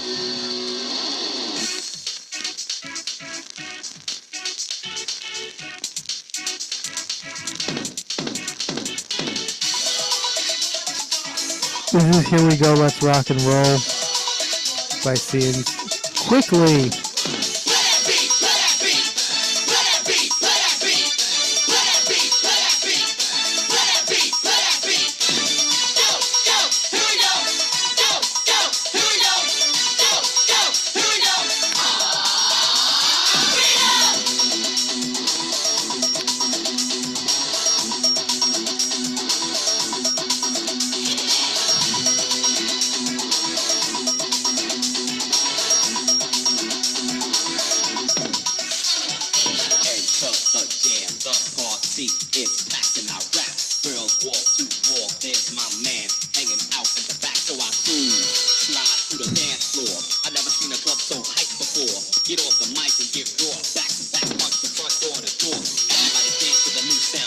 Oh my God, Next Door is freaking out over and over and over. They're building a tiny house. Oh my God, how dare they help people? How dare they fucking help people?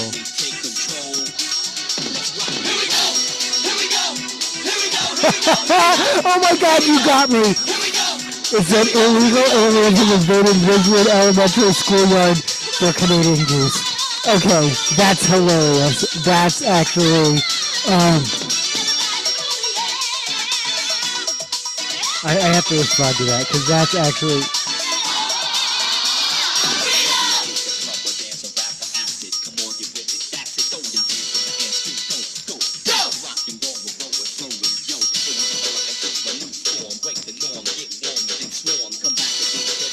Wait, I know, how do I get... Yeah, okay.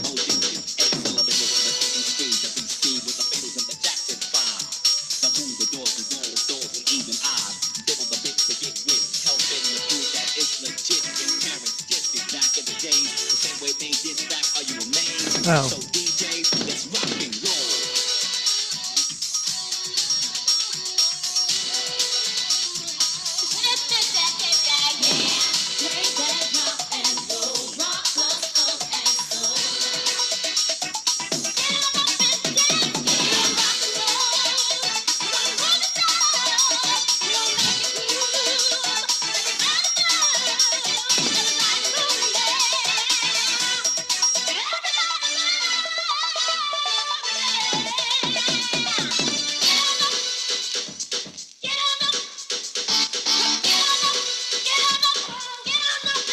Wait, is that right? Is it Canada geese? I now have to look that up. Holy shit. Okay. Canada geese versus Canadian geese. Canada geese when referring to a single bird, and Canada geese when referring to multiple birds. They are Canada geese, not Canadian geese. Okay. Thank you for the troll, and I really thought that was hilarious. I really was ready to like block, because yeah, I was ready to block them. That is hilarious.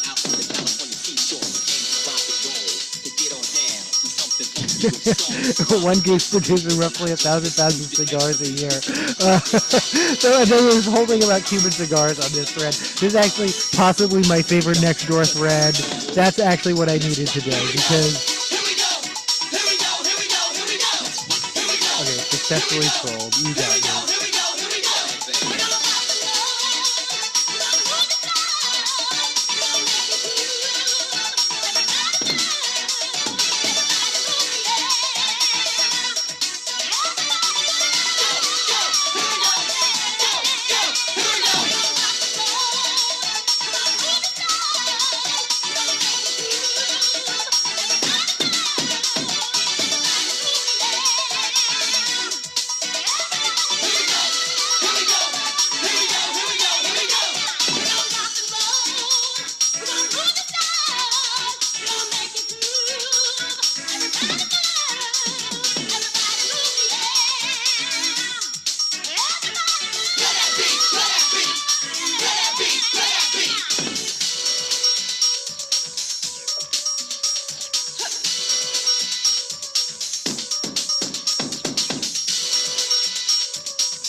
It is too much pressure live by the selector. I don't.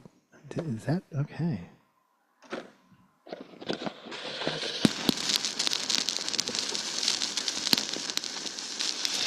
Followed by Whip Up Fatty by Bad Manners. And Stereotype also live by The Specials.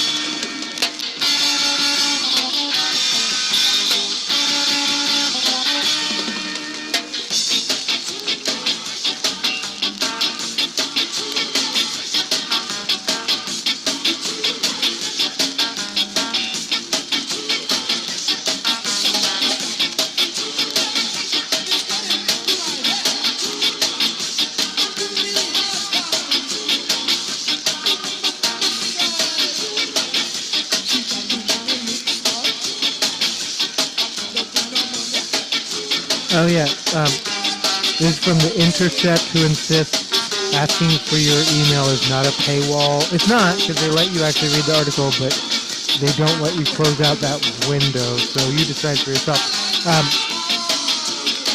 The TikTok ban is also about hiding pro-Palestinian content, and Republicans said so themselves. Conservatives have been hyper-fixated about TikTok's content that's sympathetic with Gaza and accused the company of algorithm bias against Israel.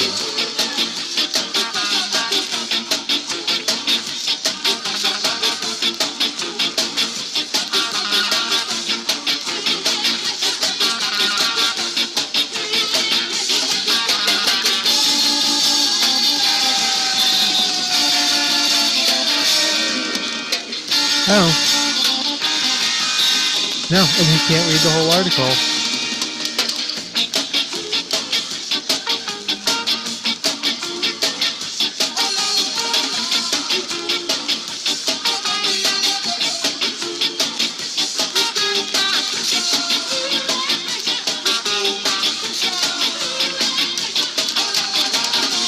I think we're in the entertainment news. Stanley Tucci says Captain America was one of his greatest roles he had, even though he was insulted by the casting. He was 50 playing a 70-year-old. But he's like, yeah, no, what did he say? I was cast as a 70-year-old man at the age of 50, so that was disturbing. He said, but that's all right. I was flattered and insulted at the same time. You have to mix it up, as they say. I think I was just talking about with my dad about an actress who was offered a mom or was it grandmother role? I can't remember, but like on her like 30th birthday, they're like, you get a mom role, and the mom role is like not the mom is the main character, because the mom can be a main character, but like the mom of the main character. So you've now entered supporting roles.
And then Tucci also reflects on a smaller film called Supernova, which came out in 2021. He starred alongside Colin Firth.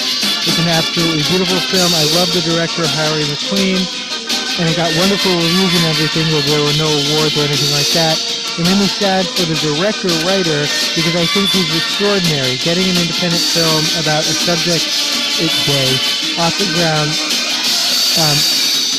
is hard, and I wanted him to have more. I wanted him to have more success afterwards. I love that the film wasn't a huge success, but he's still proud of it enough to mention it. Awards or no awards, he's proud of his own work, and if there's any disappointment, it's not even for himself. He's had a good, long, successful career, but it's for, and I'm sure, like, the 3 weeks he spent on Marvel probably paid for all the indies he's done since. But for this director, he wanted to see more for them, and I love that. I love that for you, Stanley Tucci.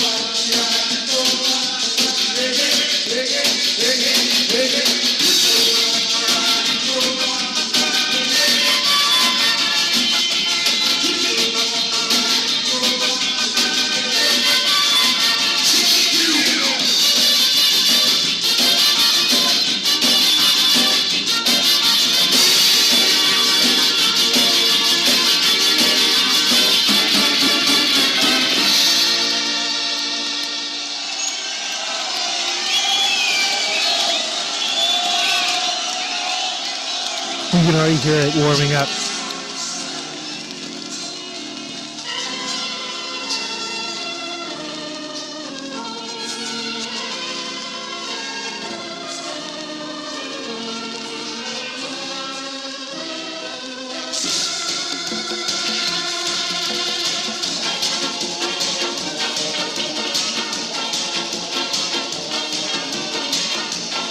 Okay, that was it. Sorry, that was to myself.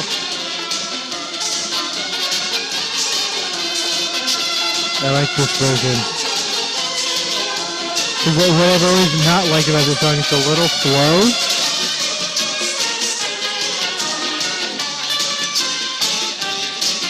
I like the BPMs on this shit. Pick it up, pick it up.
Hollywood top, I guess technically entertainment news, but yeah.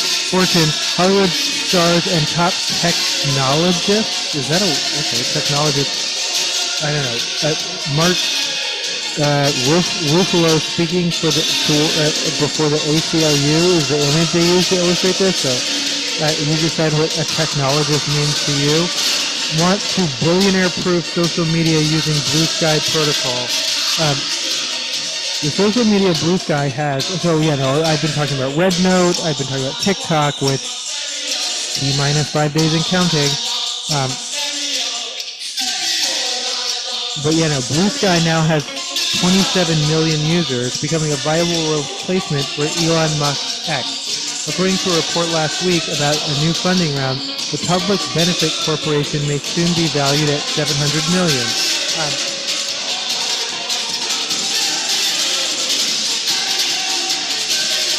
However, many Blue Sky users are nervous about the future, given its venture capital backing, and seeing how billionaires such as Musk and Meta CEO Mark Zuckerberg have demonstrated their ability to reshape their platforms with impunity.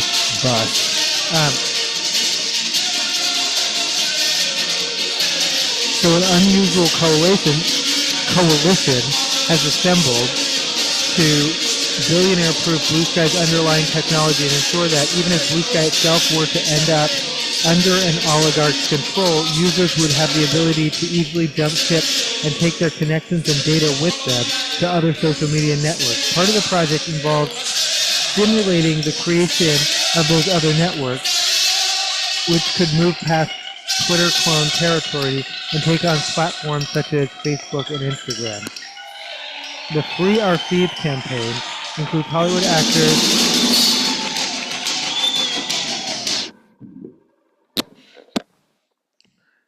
like Marvel mainstay Mark Ruffalo and Bill and Ted star Alex Winter, as well as tech luminaries such as Wikipedia's Jimmy Wales, Mozilla Foundation Executive Director Nahiba Syed, and Facebook investor turned foe Roger McNamee. I can say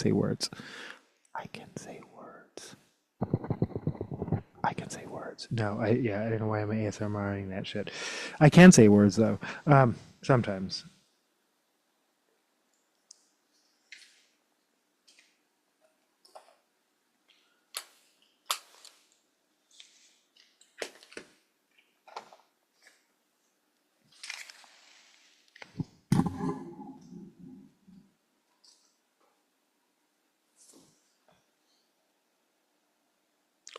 This is Get Up and Boogie, and I'm going to get up and boogie to the bathroom.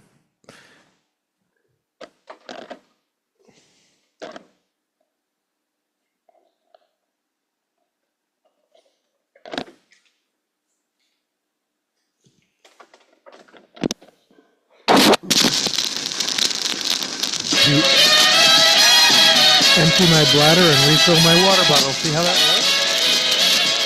2 empty water bottles equals and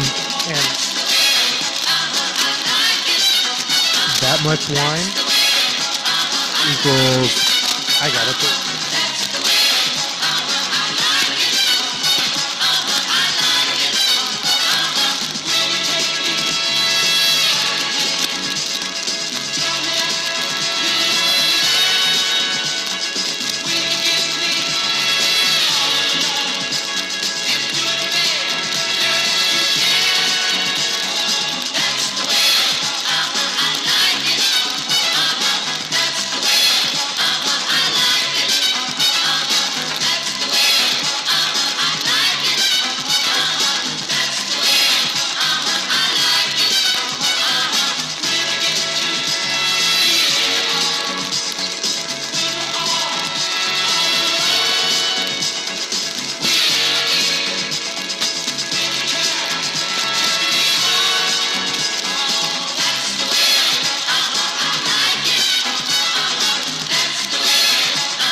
That was That's the Way I Like It by Casey and the Sunshine Band. Okay. Because I always look at the wrong side. Okay. All right, let's do this.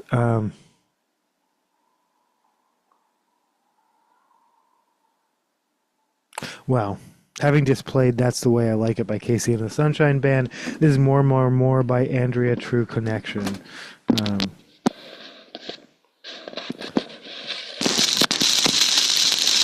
I heard The Hustle on my friend's satellite radio.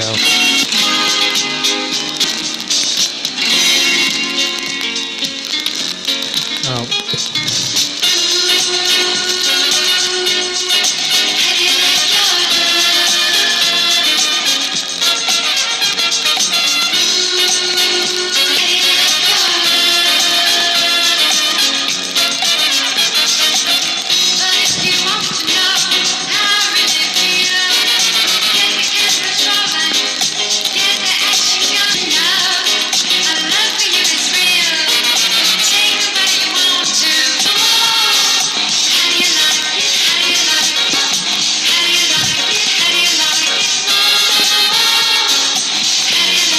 It's like more without the chorus. It's a little bit sad.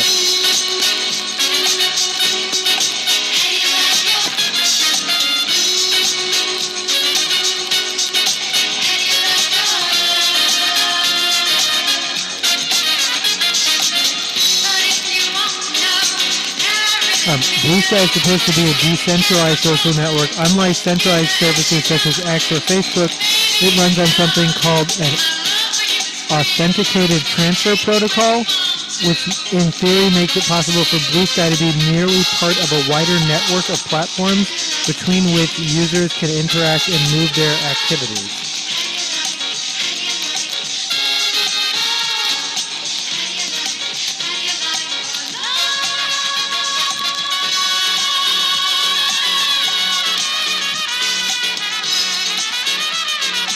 In practice, though, Blue Sky is the only sizable social network to use the AT protocol, of which it is the creator and chief steward.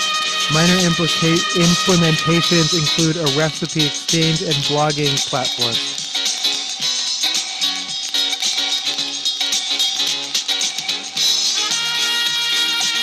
You heard that, though, right?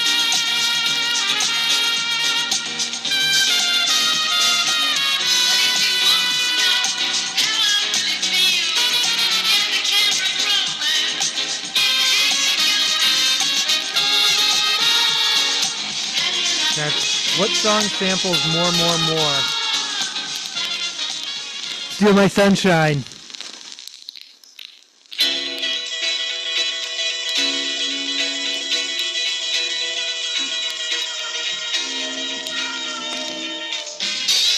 Just Pick Up the Pieces by Average White Band.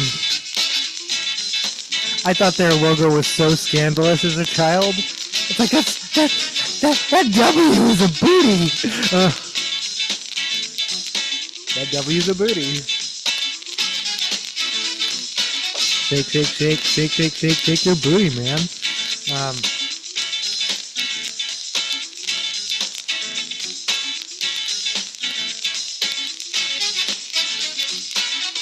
This is where Free of Feed campaign. The campaign aims to raise $30 million over 3 years with an immediate goal of $4 million. The money will be used to establish a public interest foundation that would govern the evolution of the AT protocol, fund developers who want to build platforms that can run on the protocol, and gradually build out infrastructure that those platforms could use.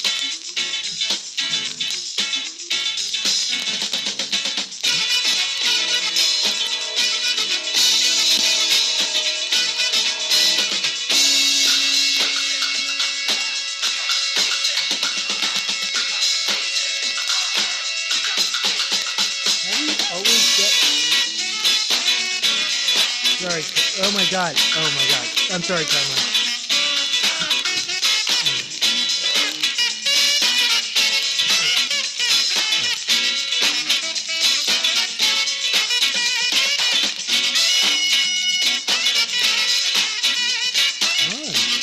Hi.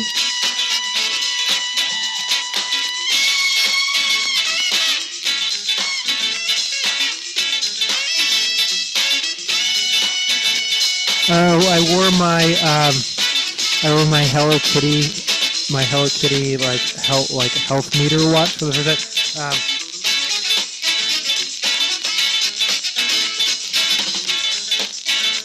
It's supposed to be a touchscreen, and yet nothing happens when I touch the screen.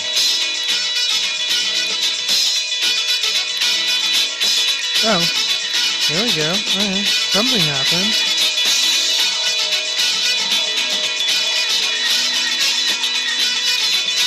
No, I don't want to power off.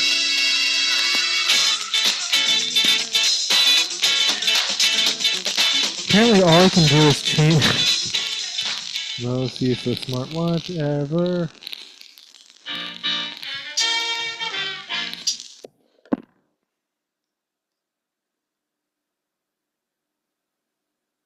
I'm sure there are like instructions and shit.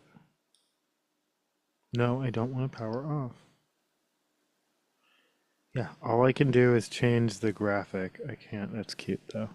Hello Kitty with like heart eyes. I don't know if you can see it. Okay, never mind.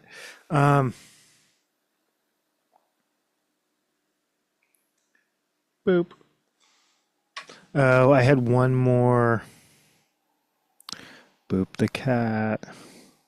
Don't forget to boop your cat. Karma, can I boop you again? Boop. I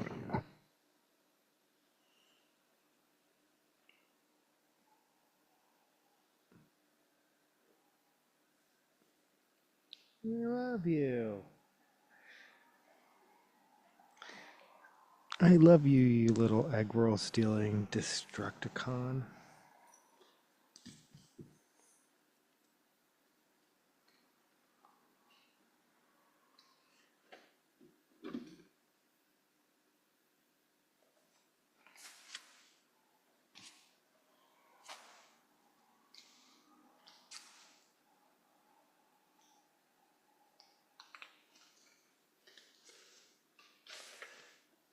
This is Resurrection by Indecision off of Unorthodox.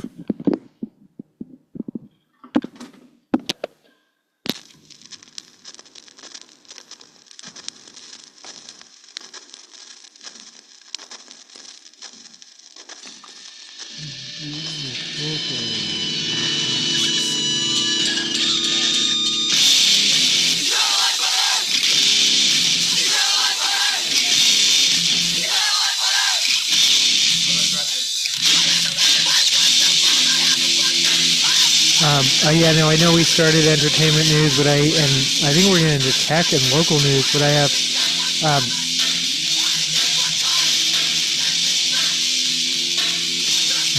this is according to Daily Beast. New MAGA divide erupts over accused sex trafficker Andrew Tate.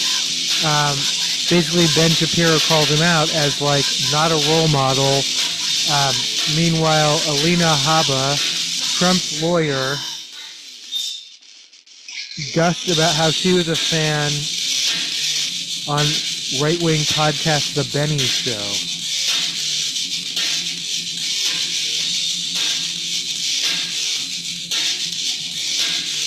Yeah, Alina Habba gushed about Andrew Tate and glowingly compared him to her boss, which yeah, I see the comparison. She's not wrong.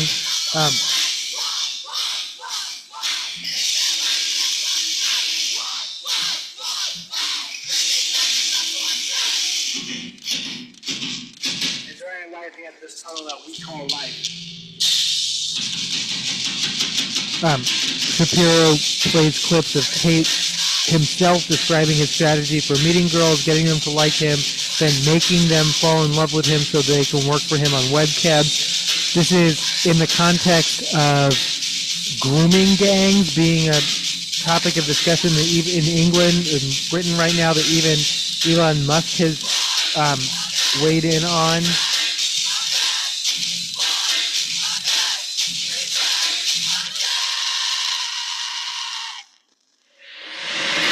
Yeah, Shapiro, not that I like to agree with Ben Shapiro very often, pointing out that even if you believe just the stuff he said about himself, what he says is evil. Agreed.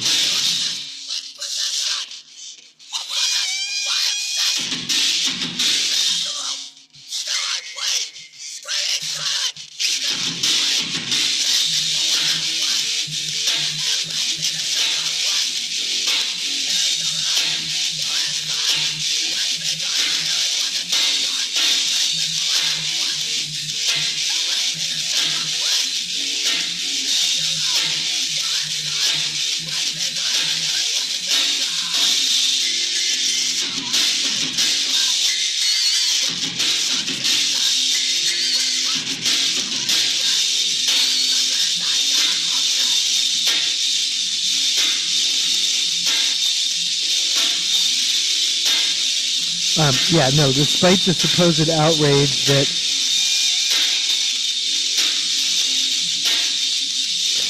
Musk in particular has accused the governing Labour Party of failing to carry out a local inquest into the gang, even as it was focused on implementing new policies based on the findings of the national inquiry. Despite the supposed outrage last week, Musk seemed to suggest that Tate running for prime minister would be good for Britain, even though that's not how the political system actually works. Same thing with Wayne Gretzky in Canada. That's not how PMs are. Y'all don't even know what you're recommending, so maybe you should sit down and STFU, but probably so should I, so, you know.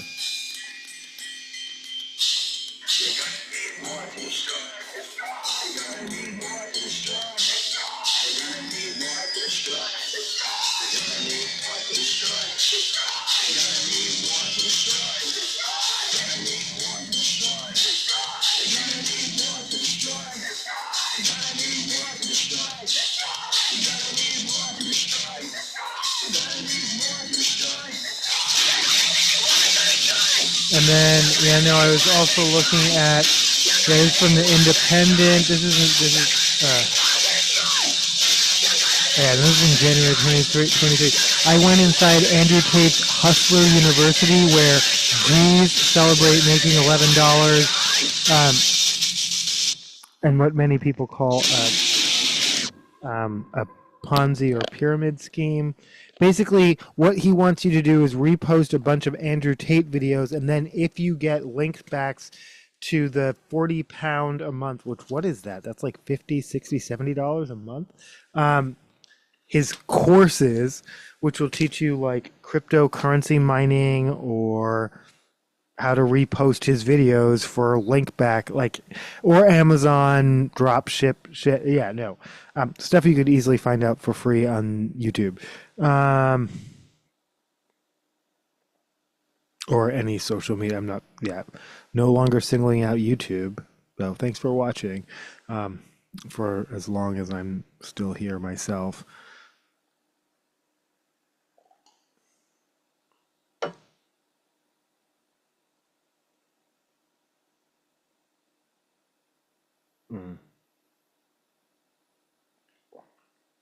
But yeah, no, sounds like a Ponzi scheme.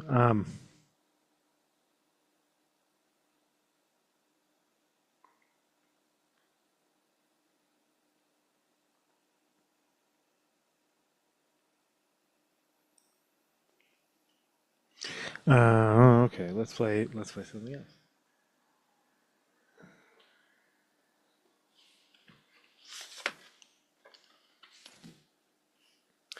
This is This Year's War by Subhumans off of Internal Riot.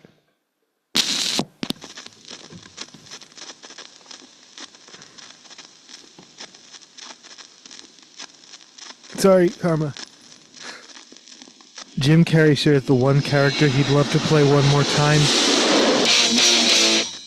It's the Grinch. But he would absolutely CGI that shit. He does not want to wear the costume. They actually had to bring in a, I almost said CSI, then I almost said CBS, CIA, someone who deals with, like, help people deal with torture, because he literally felt, this is all from, whose book is this from? Well, this is from The Mirror US, which I guess that's a thing.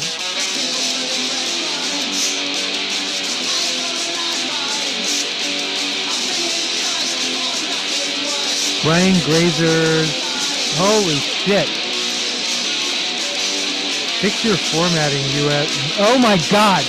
I understand you want to serve me pop-up ads, but, like, okay. In his book, A Curious Mind, The Secret to Bigger Life, Grazer wrote,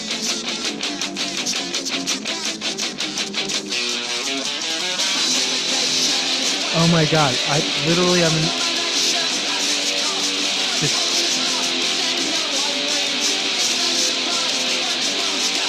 one of the CIA people I talked to years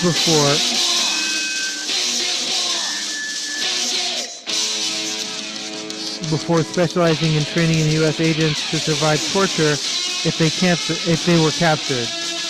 We had an actor being held prisoner by his costume. He's being tortured by his makeup.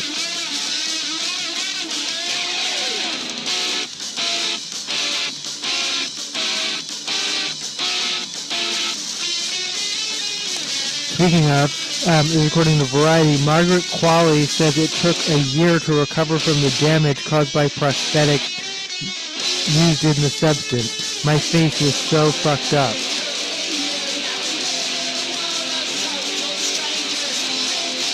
And if Demi gets all the awards and she doesn't get any noms,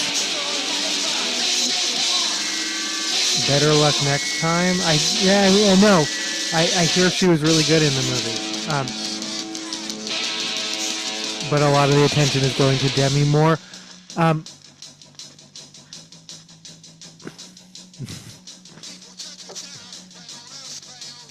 This is one of those weird tipping points where, like, young actresses in Hollywood being like, what do I gotta do, be 62 to get a sex scene? Like, you know what I mean? Like, it could get weird quickly. But yeah, no, older actresses, including Demi Moore, Nicole Kidman, Pamela Anderson, are having a little bit of a fucking moment, and let's enjoy that. But also, let's not forget, let's not encourage Oppression Olympics, and let's celebrate our younger actresses too, because, yeah, anyway. I haven't seen the movie. I like Margaret Qualley.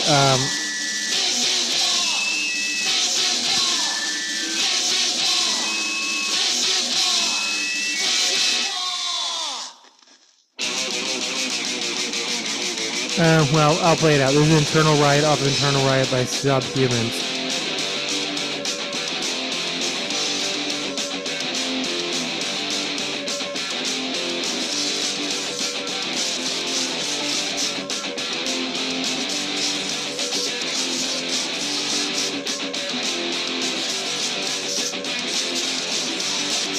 Daredevil, Born Again, Charlie Cox battles Vincent D'Onofrio's Kingpin in long-awaited Disney Plus series. 10 years after Charlie Cox first led Netflix series Daredevil, the actor is finally back as Matt Murdock, aka the titular MCU superhero. The new series brings back the entire core cast. Cool.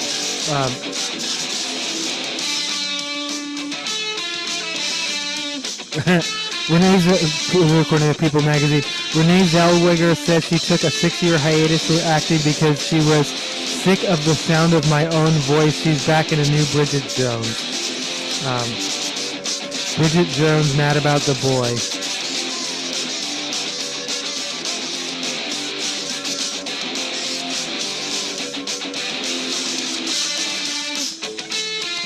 Hugh Jackman and Sutton Foster hard launched their romance, their path from Music Man co-stars to kissing at the In-N-Out drive-thru. Oh, that's cute. They're a cute fucking couple. That's just a beautiful.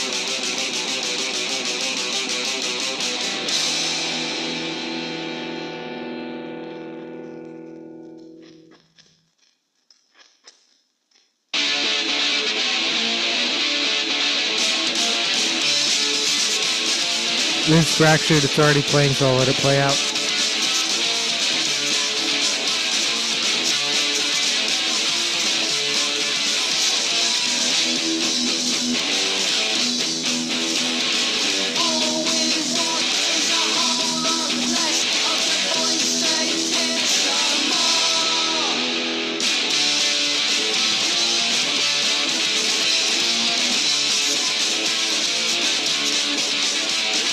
I already talked about this one, like proposed cuts to the Farm Bill.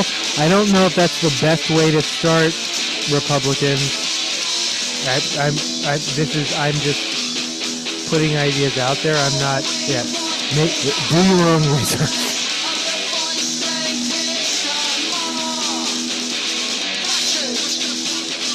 Lunar Corner Entertainment Weekly, and this is a PSA. Brad Pitt is not messaging fans for money. A rep warns after a French woman loses life savings in a scam. The scam cost the fan $850,000. Wow.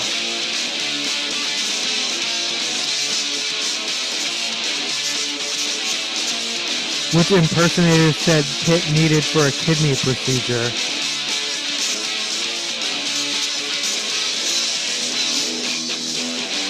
Yeah, no, I guess we went from wildfire people calling out real celebrities for fake charity scams to like fake celebrity, fake charity. You know what I'm saying.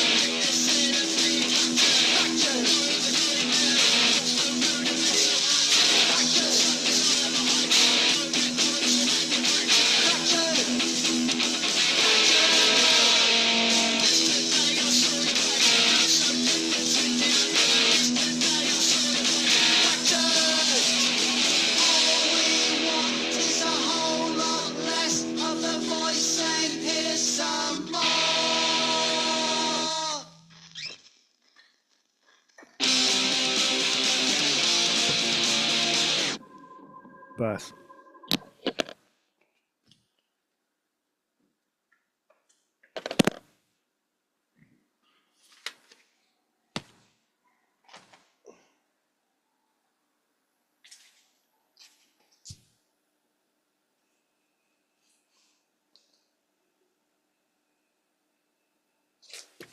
This is Do You Want to Get High by Weezer.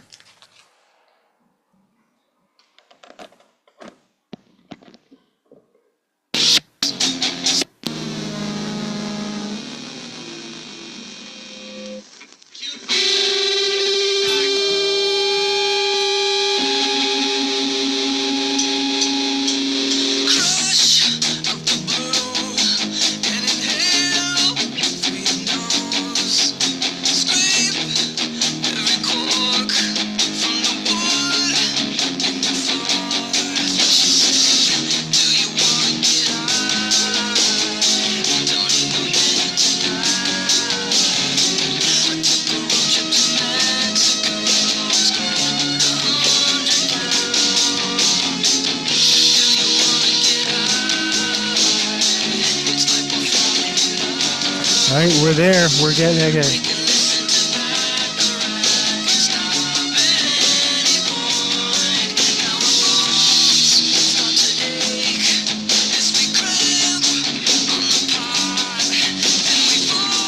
Okay, Philadelphia Eagles band fan who hurled vile insults at women cheering for Packers during playoff. The Eagles are actually taking an unprecedented step of sending Packers gear to her as an apology. They are like promoting their rivals just because their fans suck so much. These are the same people who throw batteries onto an ice skating rink. You understand, batteries onto an ice skating rink could kill someone. Well, I guess they're wearing helmets, but like... So these are the same people that have to grease the poles to stop them from rioting. Like, they literally grease the poles after, like, sporting events with Crisco in Philadelphia. My mom spent time in Pennsylvania.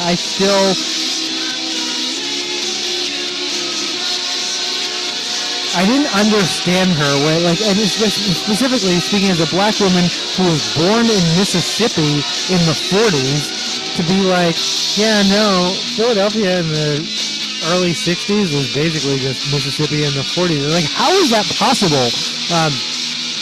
Not Philadelphia, I'm sorry, Pennsylvania, not Philly in specific. She lived in Pittsburgh. Because Pennsylvania in 2024 is pretty much Mississippi in the 40s now. So, not all of it, but parts of it. You know who you are, Pennsylvania.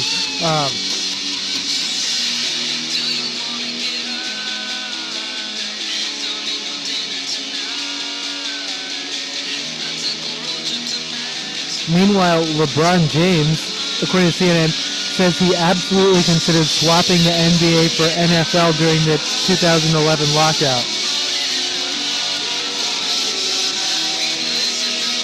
James, a well-known, passionate NFL fan,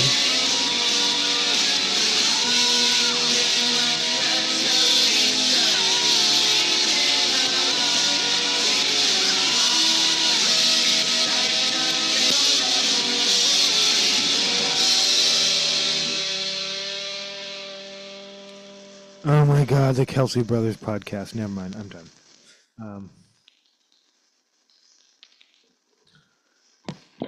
That was Do You Want to Get High by Weezer off of the, I guess we're calling this the White Album, but they're all just called Weezer. Literally, they're all just, technically they're all just self-titled eponymous albums. The Weezers.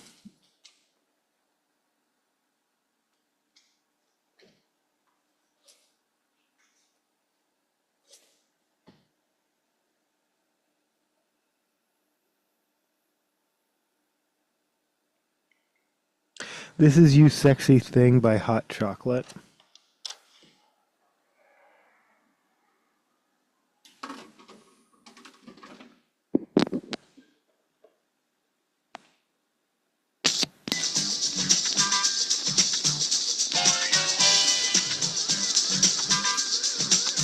Oh, I guess this is the end of the theme from SWAT.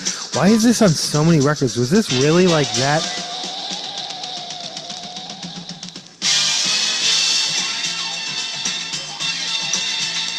And when I hear it,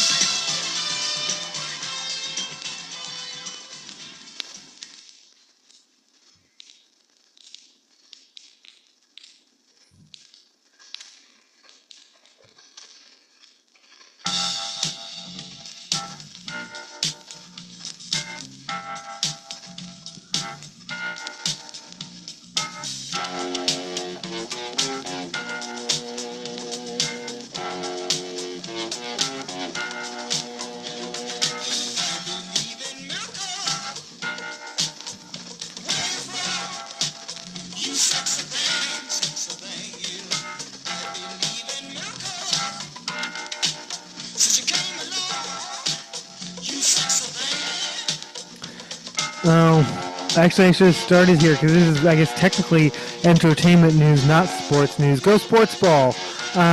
LiAngelo Ball signs. Go LiAngelo Ball! LiAngelo Ball signs a music deal with Def Jam following popularity of his hit song "Tweaker." A $13 million deal is according to Associated Press. So he's trading in his, I don't know, shoes for a mic, but yeah, whatever.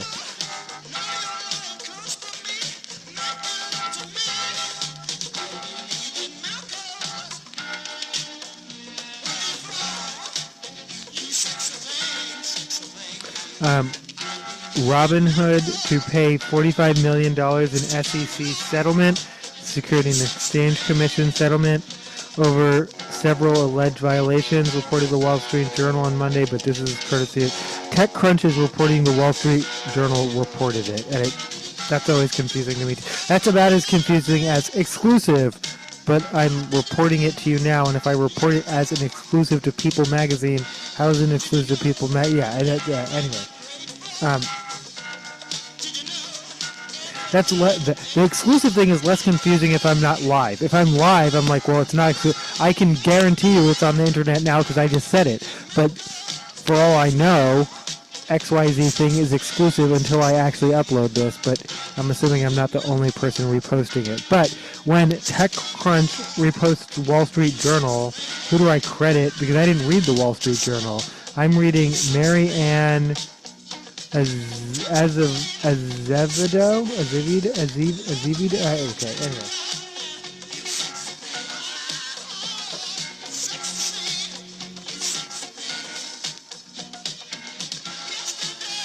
The settlement is being made via two of Robinhood's brokerage units. One of the violations relates to Robinhood's November 2021 confirmation that it was hacked with more than 5 million customer emails and 2 million names taken, as well as a much smaller set of more specific customer data.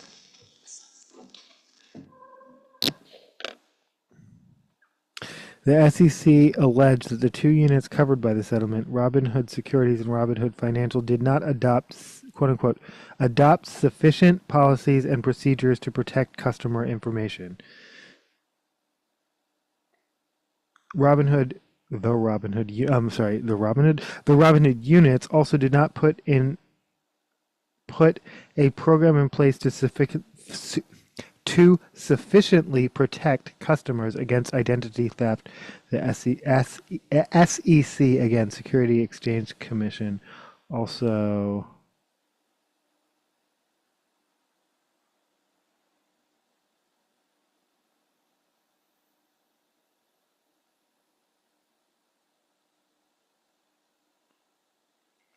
I see TechCrunch is.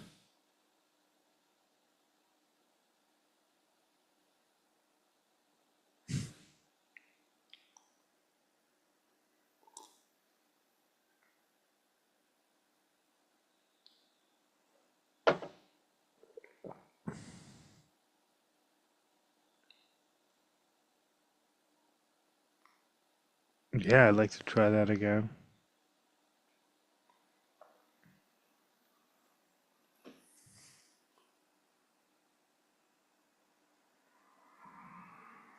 All right, this is Squeezebox by The Who.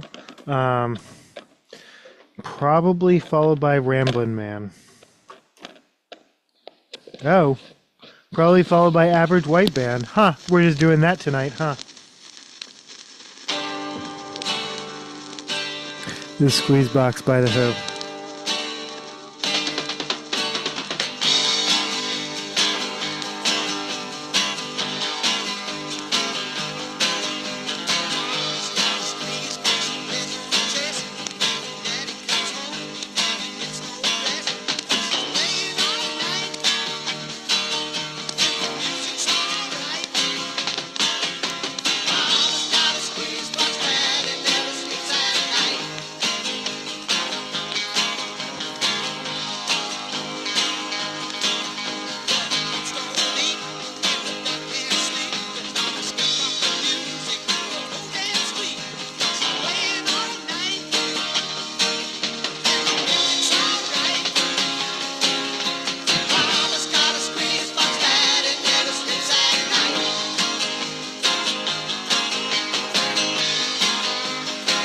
Southwest Airlines sued and Frontier fined over flight delays in DOT's Department of Transportation's latest crackdown.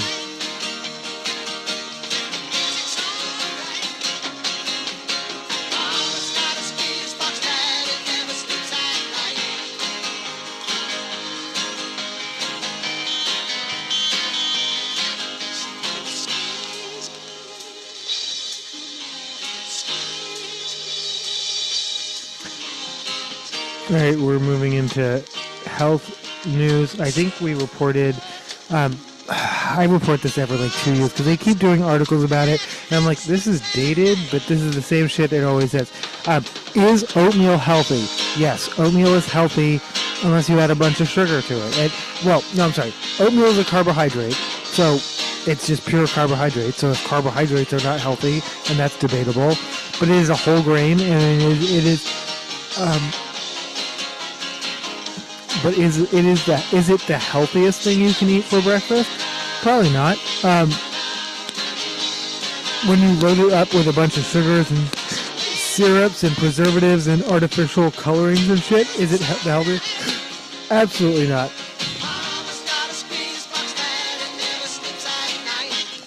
But now we're ranking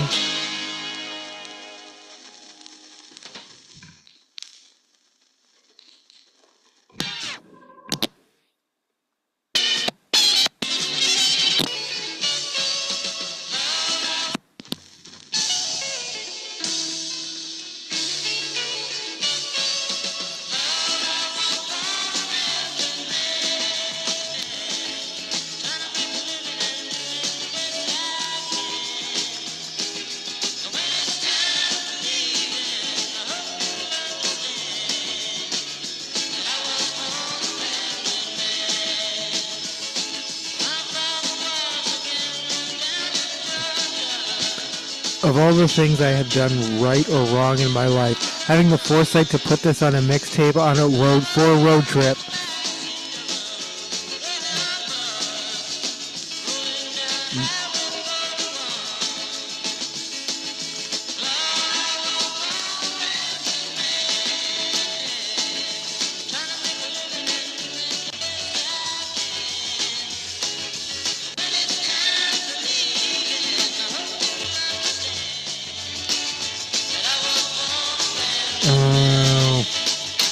Hopefully that helped.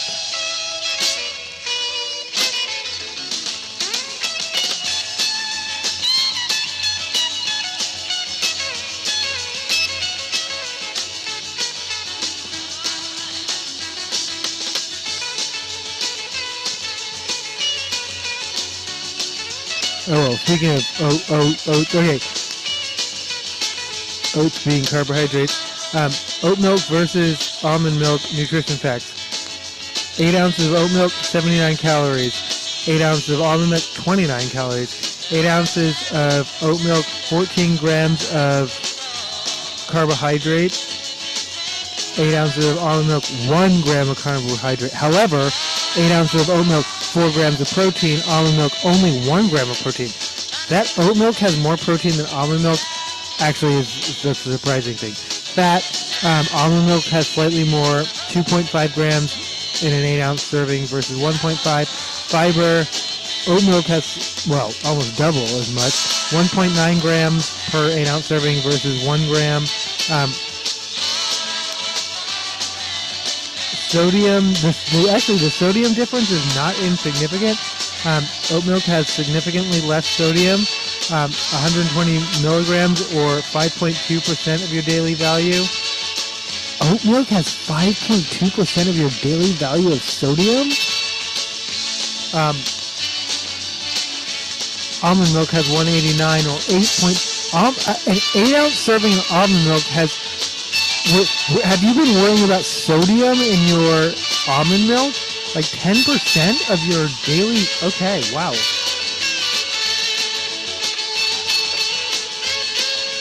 Have you been worrying about your sodium intake? If you haven't at all, then you're obviously not 50 years old like I am, or older.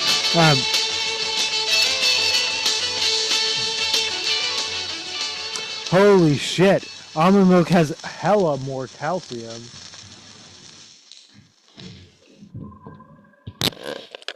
19.2 milligrams, 1.9 daily value, versus 451 milligrams, 45% of your daily value in 1 8-ounce. Okay, I'm drinking almond milk. Okay, decision.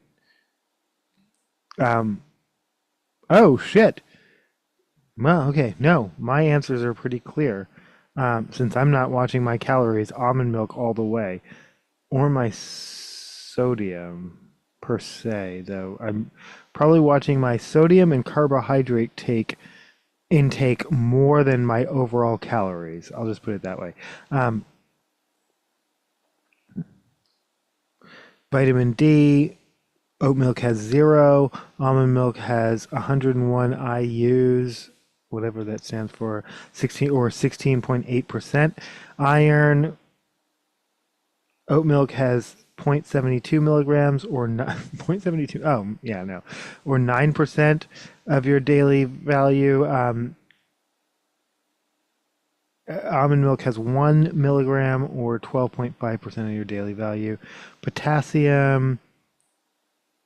Potassium. Oat milk finally comes ahead in potassium, 170 milligrams or 5% of your daily value versus 93 milligram, 0.6 milligrams or 2.8%.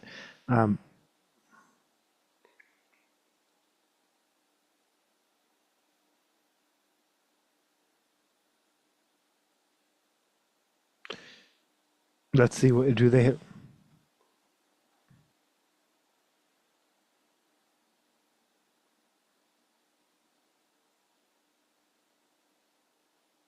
Oh, which is more sustainable? That's which is the best for weight loss? They point out that almond milk is. I'm sorry. Almond milk is low. Oh, it's slower. I don't know why. Okay, whatever. Oh, oat milk production generally uses less water than almond milk, but both varieties have a lower carbon footprint than cow's milk.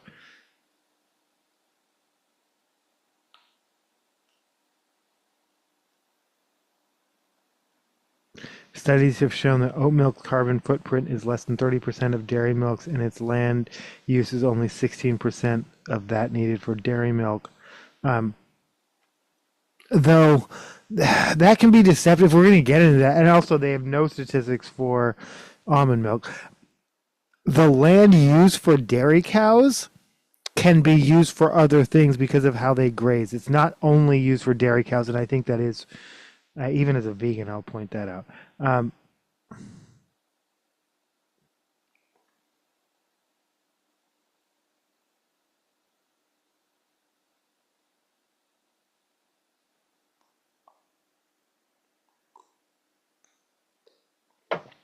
In their summary, so which is better? They recommend you go to a registered dietitian and find out for yourself.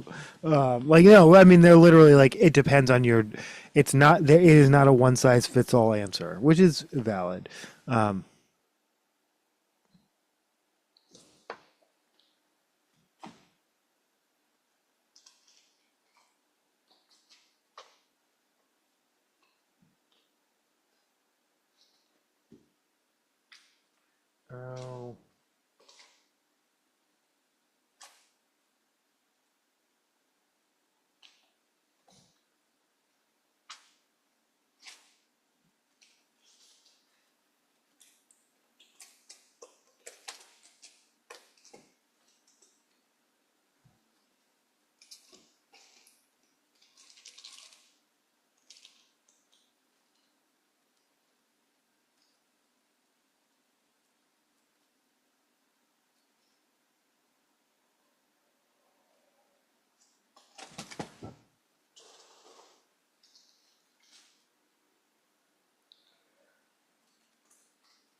This is the business with do they owe us a living?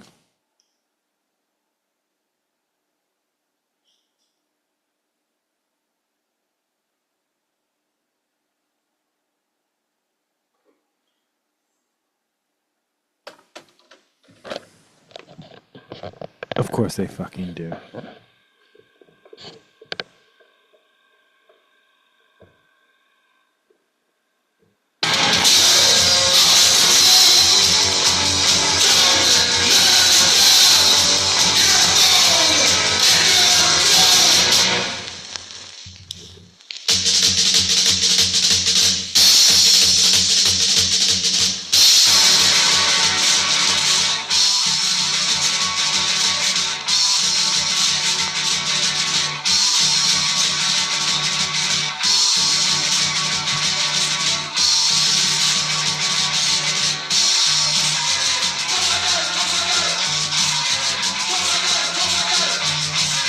Of course they fucking do.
This is Fabulous featuring Junior Reed with Gangsta Don't Play.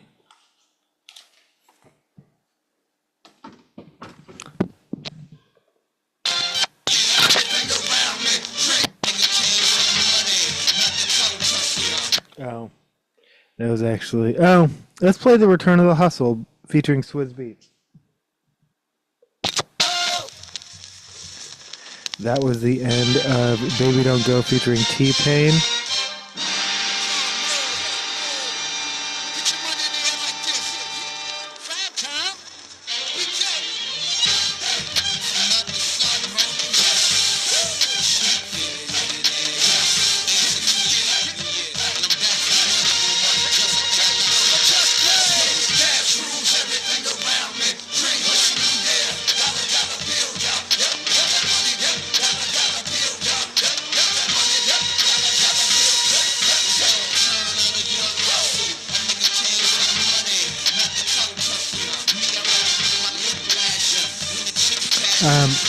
The best way to ripen an avocado quickly, according to an avocado farmer. This is from Simply Recipes, Lauren David.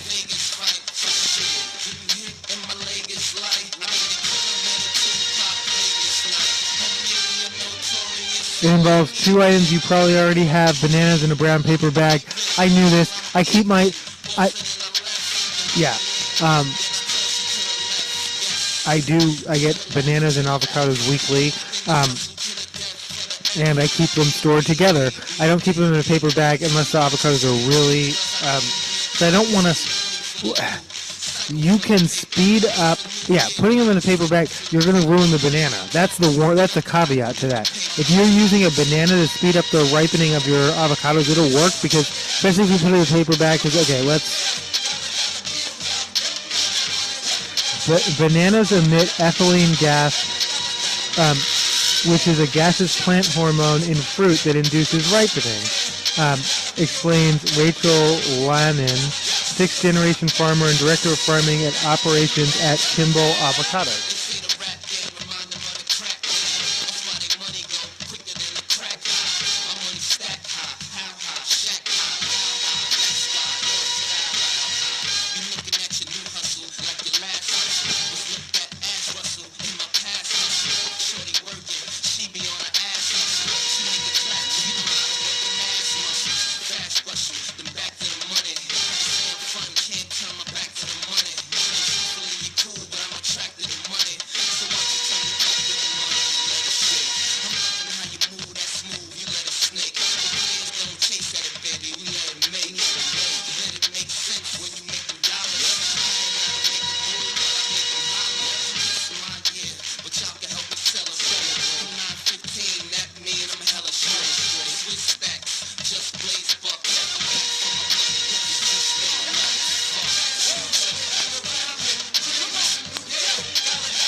The technique shortens the ripening time by a couple of days, but it won't magically make your avocados ripen in a couple of hours. And again, it will make your bananas ripen faster. So,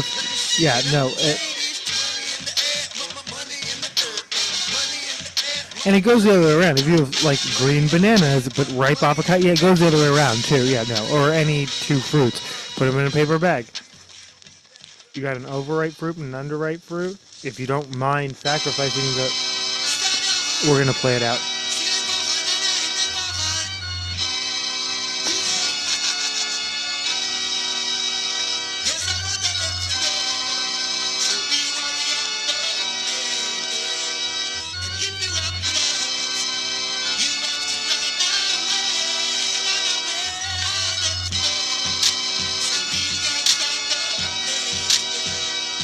Oh.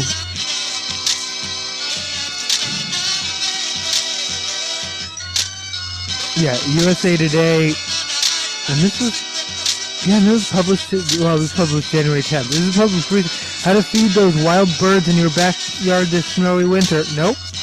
Bird flu. Nope. I'm not feeding no birds. I mean, I know my dad still does, and he loves his little bird feeders, and that's fine, you do you, but I ain't feeding no birds.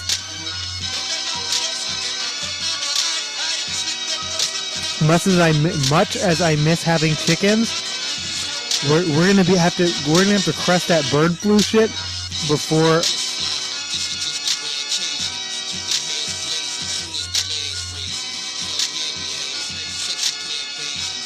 Okay, that's just fucking ridiculous.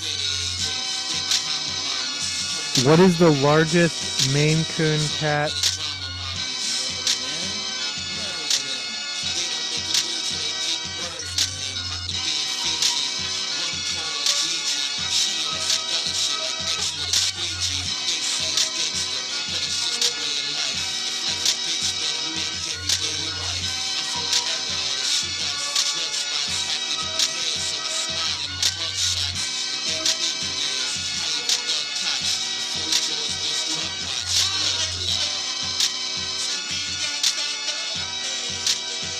The Italian feline Baravel is the current reigning champion, aka the biggest Maine cat alive today. Baravel measures 47.2 inches. Wait.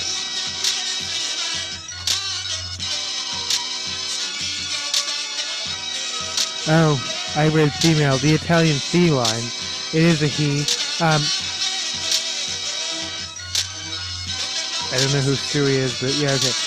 Born September 2016. Took the title in 2018.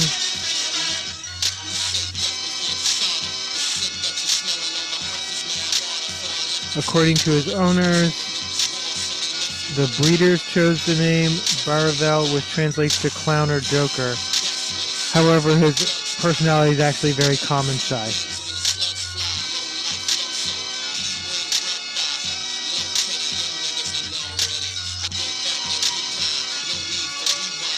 Still run through flat bush like the D-line.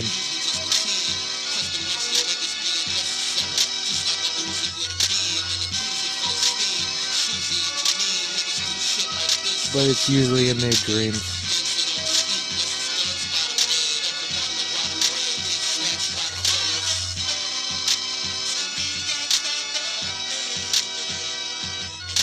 Oh, well, no. The cat interrupted. Otherwise, we're going to close out with all food stories.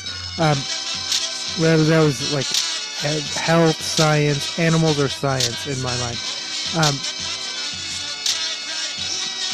Washington schools push back on state's mandatory 20-minute lunchtime proposals.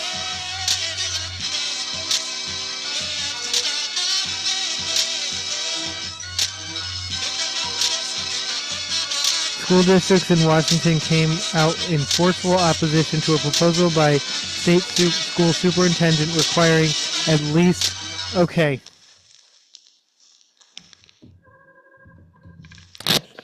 I'm sorry. Tana Sen is taking over for Chris Reichdahl? That was the thing.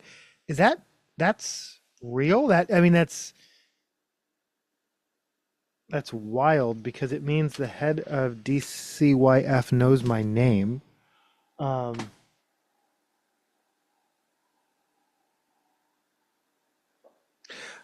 it also means, well, early learning has been very much and very specifically her priorities. She now heads an agency where early learning is actually only one part of it. And like the child welfare system and the foster system and all that, CPS, all that is under her purview too. I think she'll do great. I love Tana Sen. I love you, Tana Sen. But I didn't even catch that she won't be a politician anymore, well, we're all politicians, but...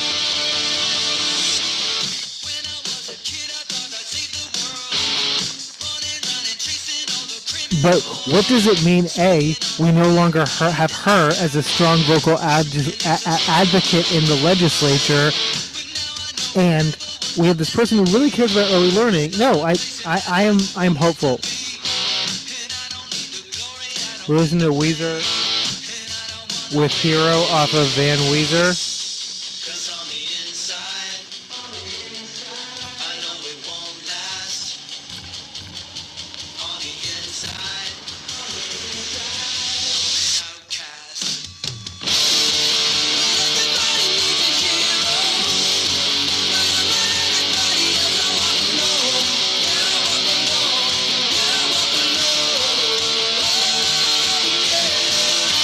BRB.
Did I say this is off of Van Weezer, one of the few Weezer albums not just self-titled? That was Hero by Weezer.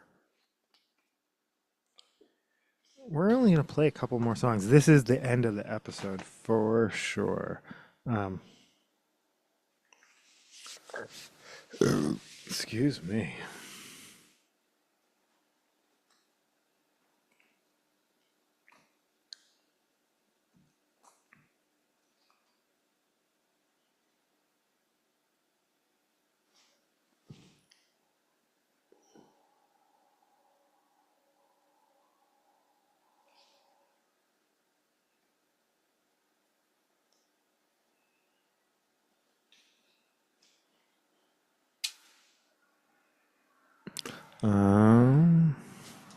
No. Okay, whatever. Shout out to Slightly Furry. I don't want to look it up and find out you're not still there. Support the businesses you love while you can. I'll just put it that way.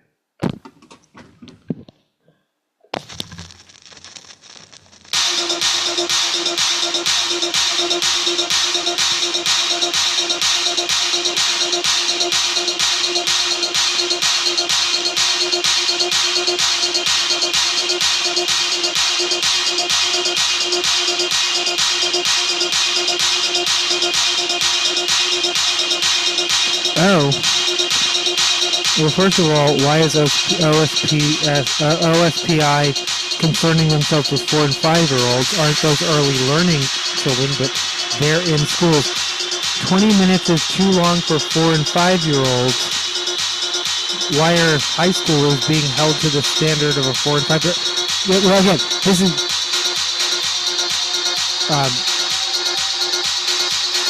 transitional kindergarten. I have my feelings. Oh my God! Like I'm not like okay.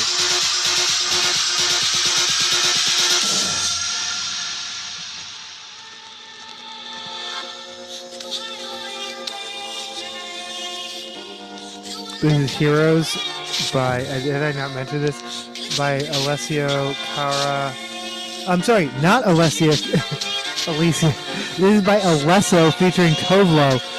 Have I always... Is that true?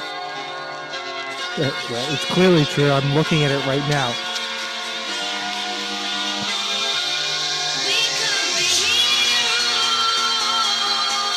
Alessio and Alessia Cara are two different artists. Featuring Tovlo, though. That makes sense.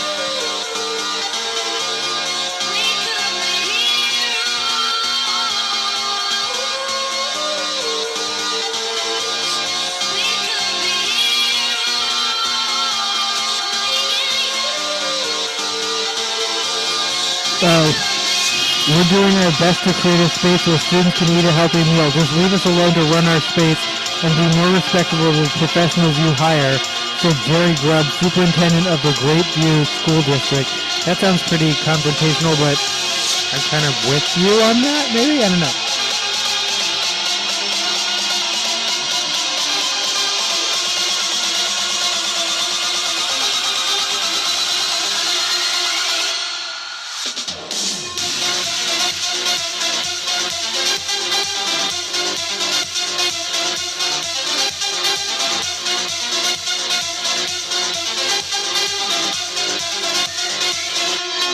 But where we get no. They say it's about we care about children. Administrators said lengthening their lunch periods to 20 to 30 minutes, which would accommodate the 20 minutes of seated time, would require extra costs for space, staffing, and scheduling conflicts. In Edmonds, we estimate the cost of implementing the 20-minute seated lunch period would be $525,000 annually. So, it's, yeah, at the end of the day, well, actually, I don't know, no. I would push things as cost-cutting if I think they're beneficial for children, regardless of whether cost cutting is I'm concerned about the cost cutting or not.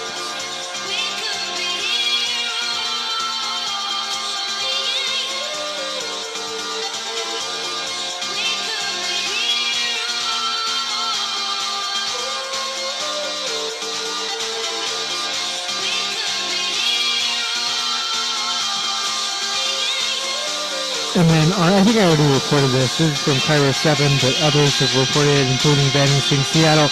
Burgermaster to close its first location after 73 years, the University District location.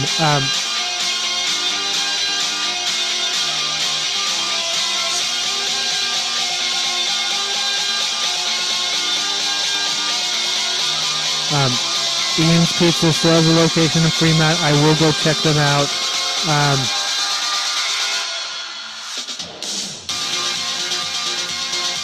China Harbor has reopened as Seattle Harbor, still serving a similar menu.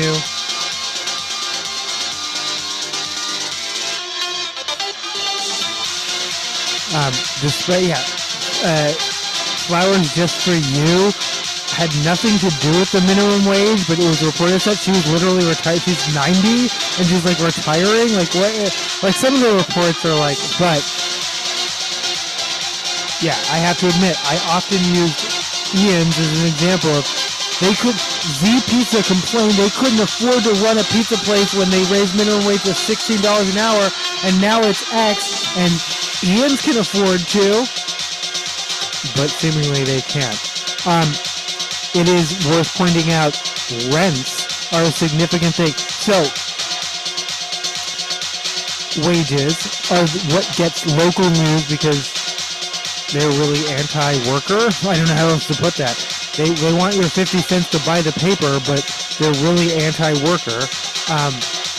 No, they don't want your 50. They want legacy subscribers who are like all the NIMByists, and they cater to them. NIMBY, not in my backyard.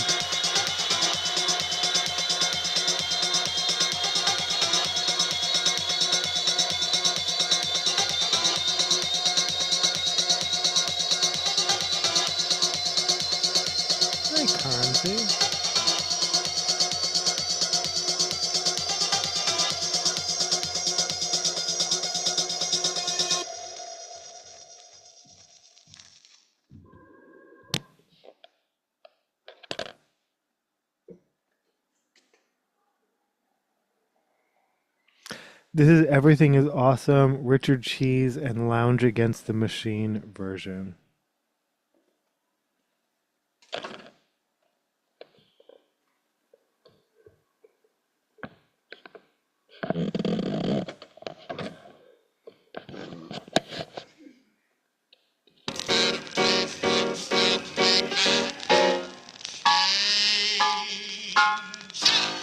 That was Man in the Mirror.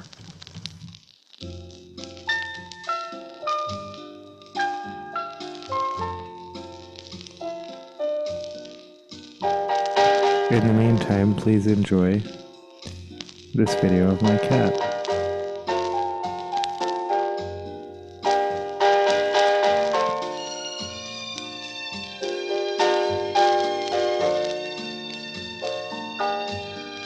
Boop. Gotta boop that cat, gotta boop that cat, gotta boop that cat all night. Boop! She loves boops. She loves boops. Boop! And I love her.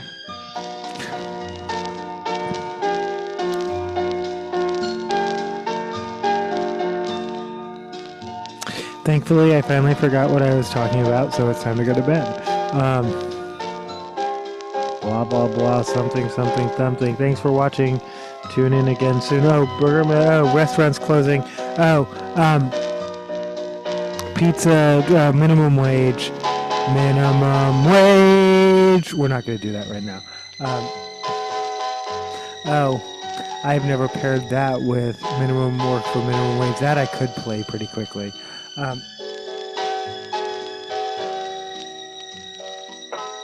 The minimum wage song by All right, one of these days I will pair the minimum wage song by This Bike is a Pipe Bomb with Minimum Wage by They Might Be Giants. Oh my gosh, did I only, yeah. Who is the artist who's insists they're pivoting to children's music? I hope they do. I think it would make amazing children's music. They Might Be Giants had a successful. Hi.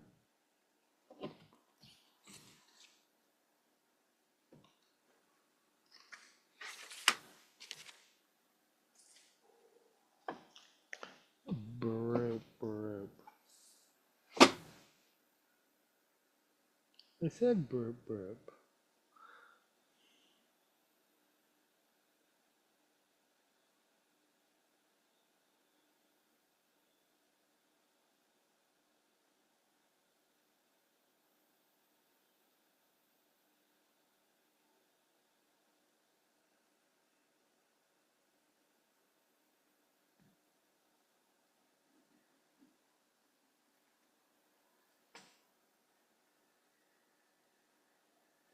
This is State of the Nation by Deltron 3030 off of Deltron 3030, followed by 3030 probably. And you can just watch this cat because she's cute, huh?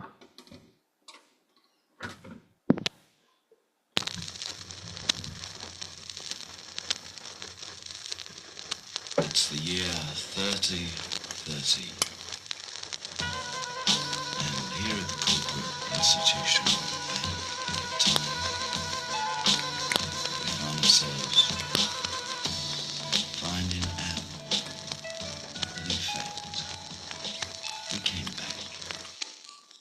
We were always coming back.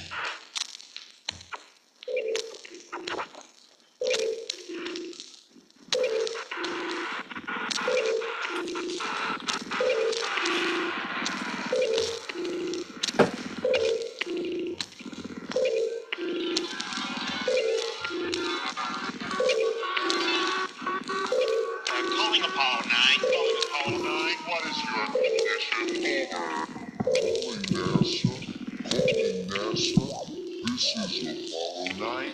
Condition green. We've landed on Mars and all systems are green.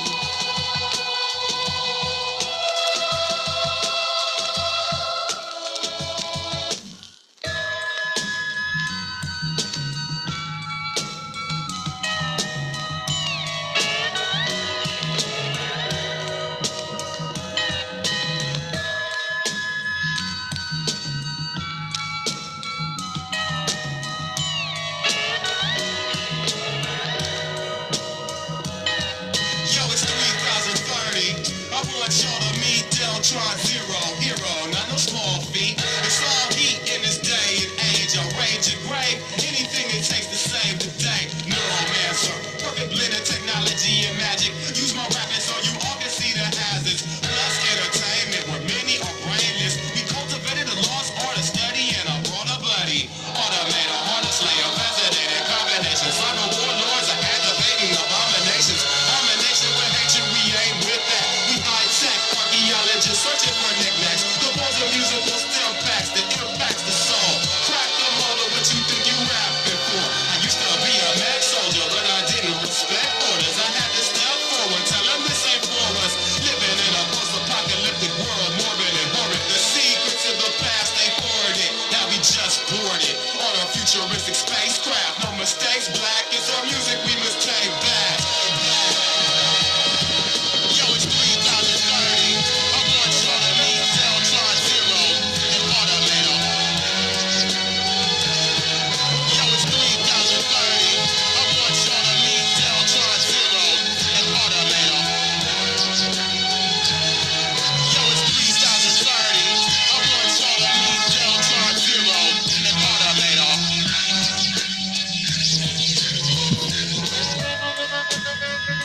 I love how she puts her paw over my hand just to like stop me from. She's like, yeah, you can just stay right there. Yeah.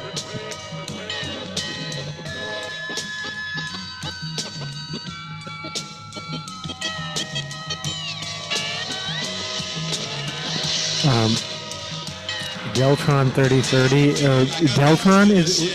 Deltron 3030 is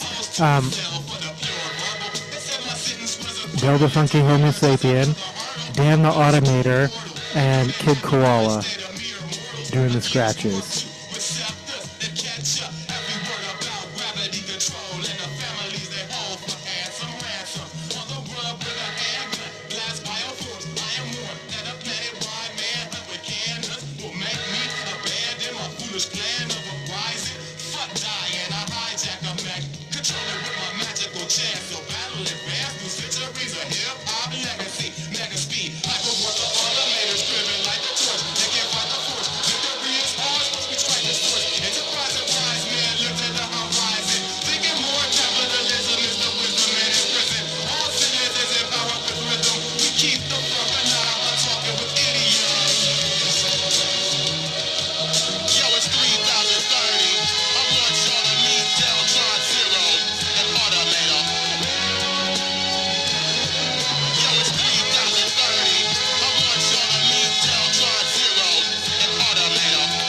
Kid Koala.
I saw a recent post that was like, do they realize YMCA? Yeah, they absolutely do.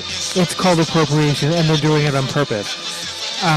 There was a brief moment when, like, the Manosphere had a, like,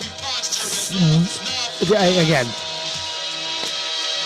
fake confidence is entirely what it's built on. That's what they'll teach you in those PUAs, trainings, and all the all those courses. What they'll teach you is like, it's all, it's fake. It's all just fake confidence.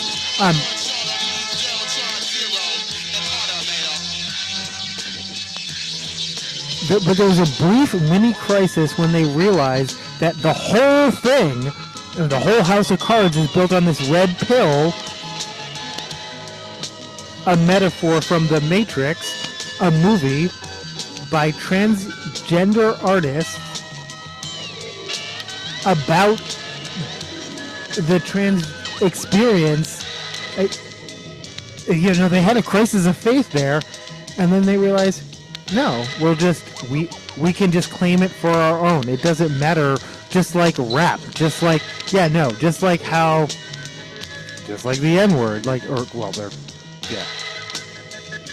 I am going to go ahead and just predict white people will reclaim the N-word. They're already working on the R slur. White people will just be openly allowed to say N-word again. It's going to be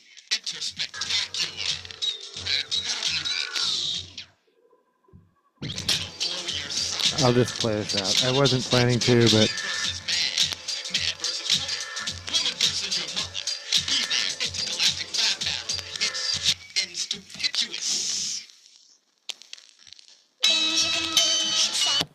I would love to play that out, but I'm not going to.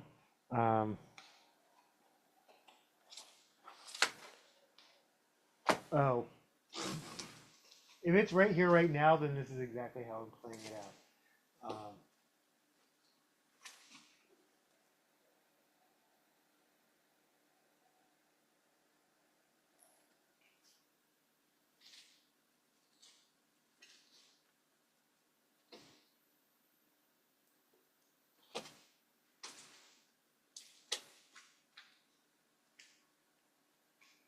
Well, that was, at least that was something.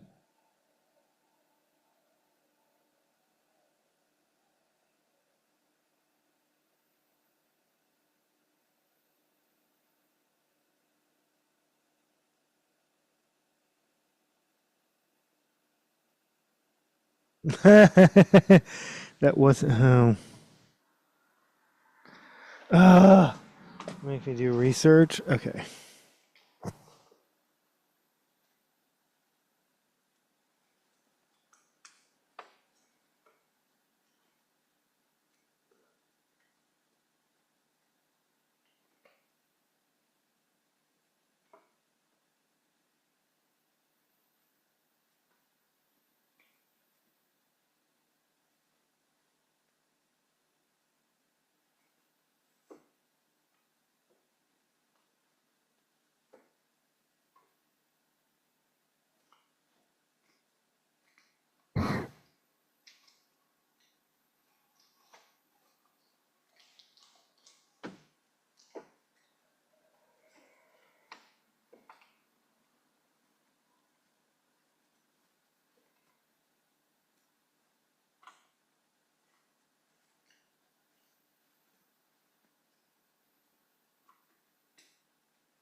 Oh shit.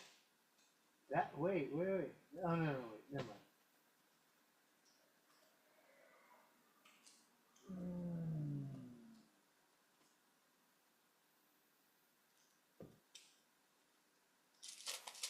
This is a mistake. Just go to bed and don't do any of this shit.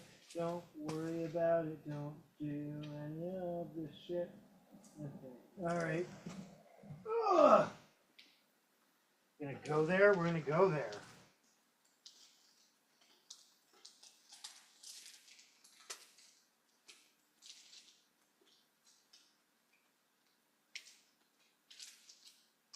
Oh.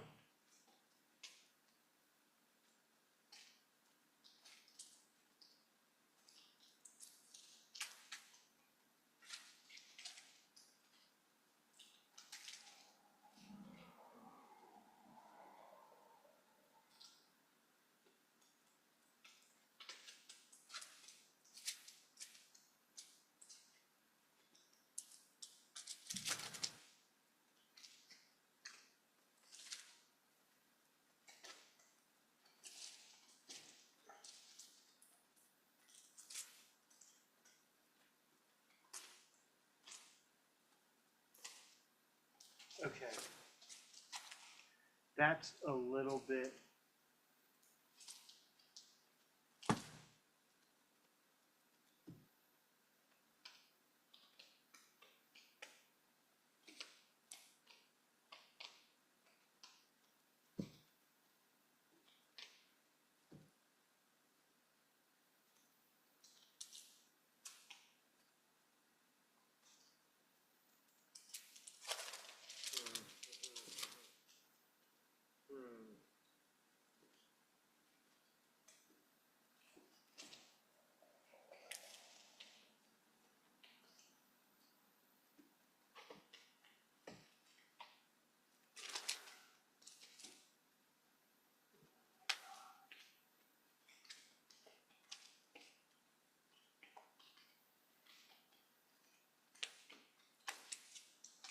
Okay.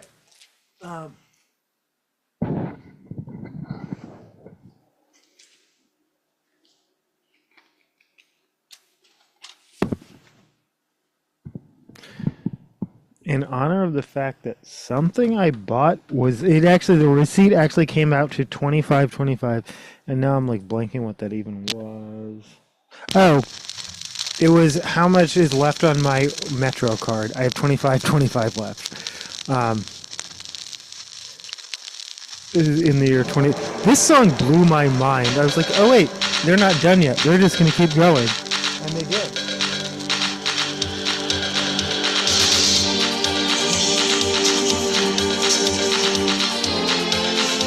This is a cover.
Thanks for listening. Oh, I'm going to play the whole thing out. Because we're only up to 35 seconds.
I said this was exactly what I wore to work today. Well, it's not now because now I'm just wearing a tank top. But I actually changed out. This is my beloved IMAX lanyard, but I changed it out for the one that has my workplace's logo on it. This is the end of the episode. I'm gonna play one more song, but I'm not sure what that song is. Thanks for watching. Oh, we're watching. Oh. Me talking, but not into the mic. So, yeah, that lanyard is, yeah. My IMAX lanyard is not what I wore. So I almost exactly what I wore to work today. My actual lanyard was pink and had my company's logo on it.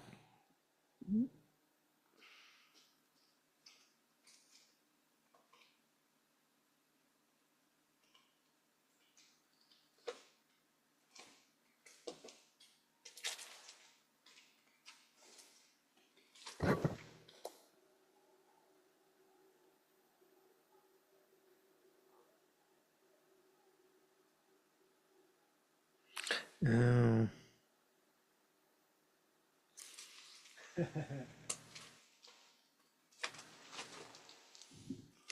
Wait, is it here? Shit better be here or I'm. Oh. Okay. It's not. It's not. It's not. Okay.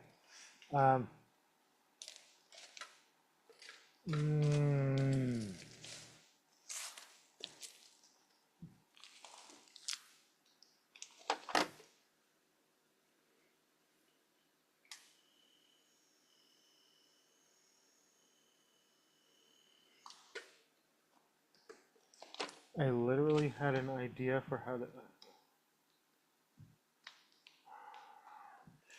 None of that is ending in episode music. I need.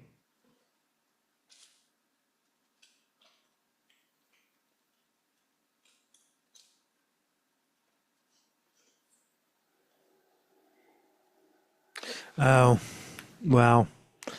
Well, it's still timely.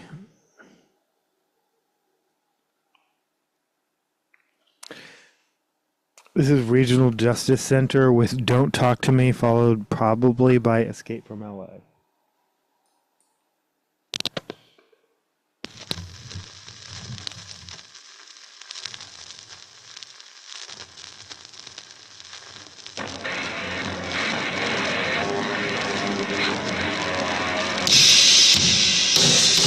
Is that,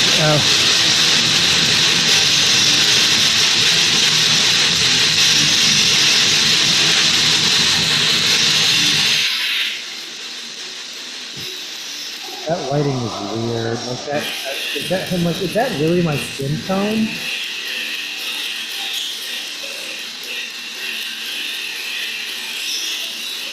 Thanks for watching. This is not the right.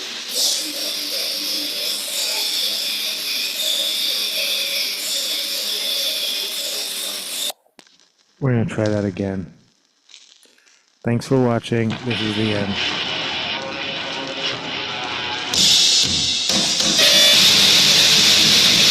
Yeah, that sounds, the intro sounds wrong at any speed, but I knew that, but then.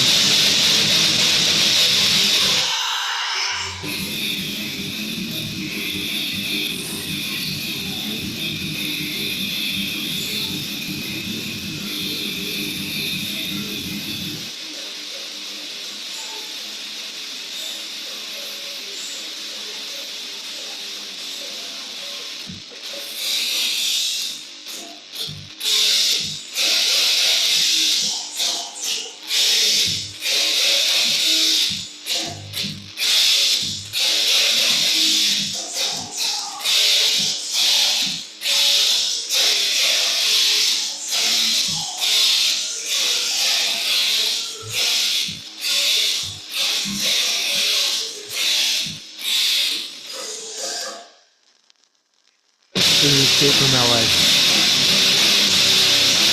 We're gonna end with this. Thanks for watching. Thanks for listening.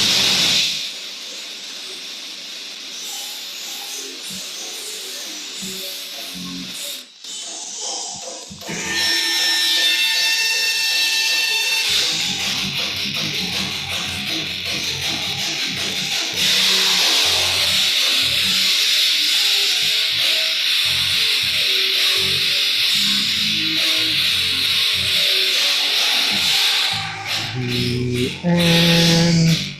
Bye. Bye. Oh.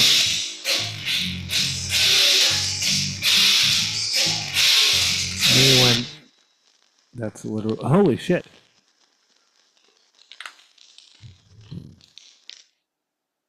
I was like, the keyboard literally won't cooperate. Thank you. Bye bye.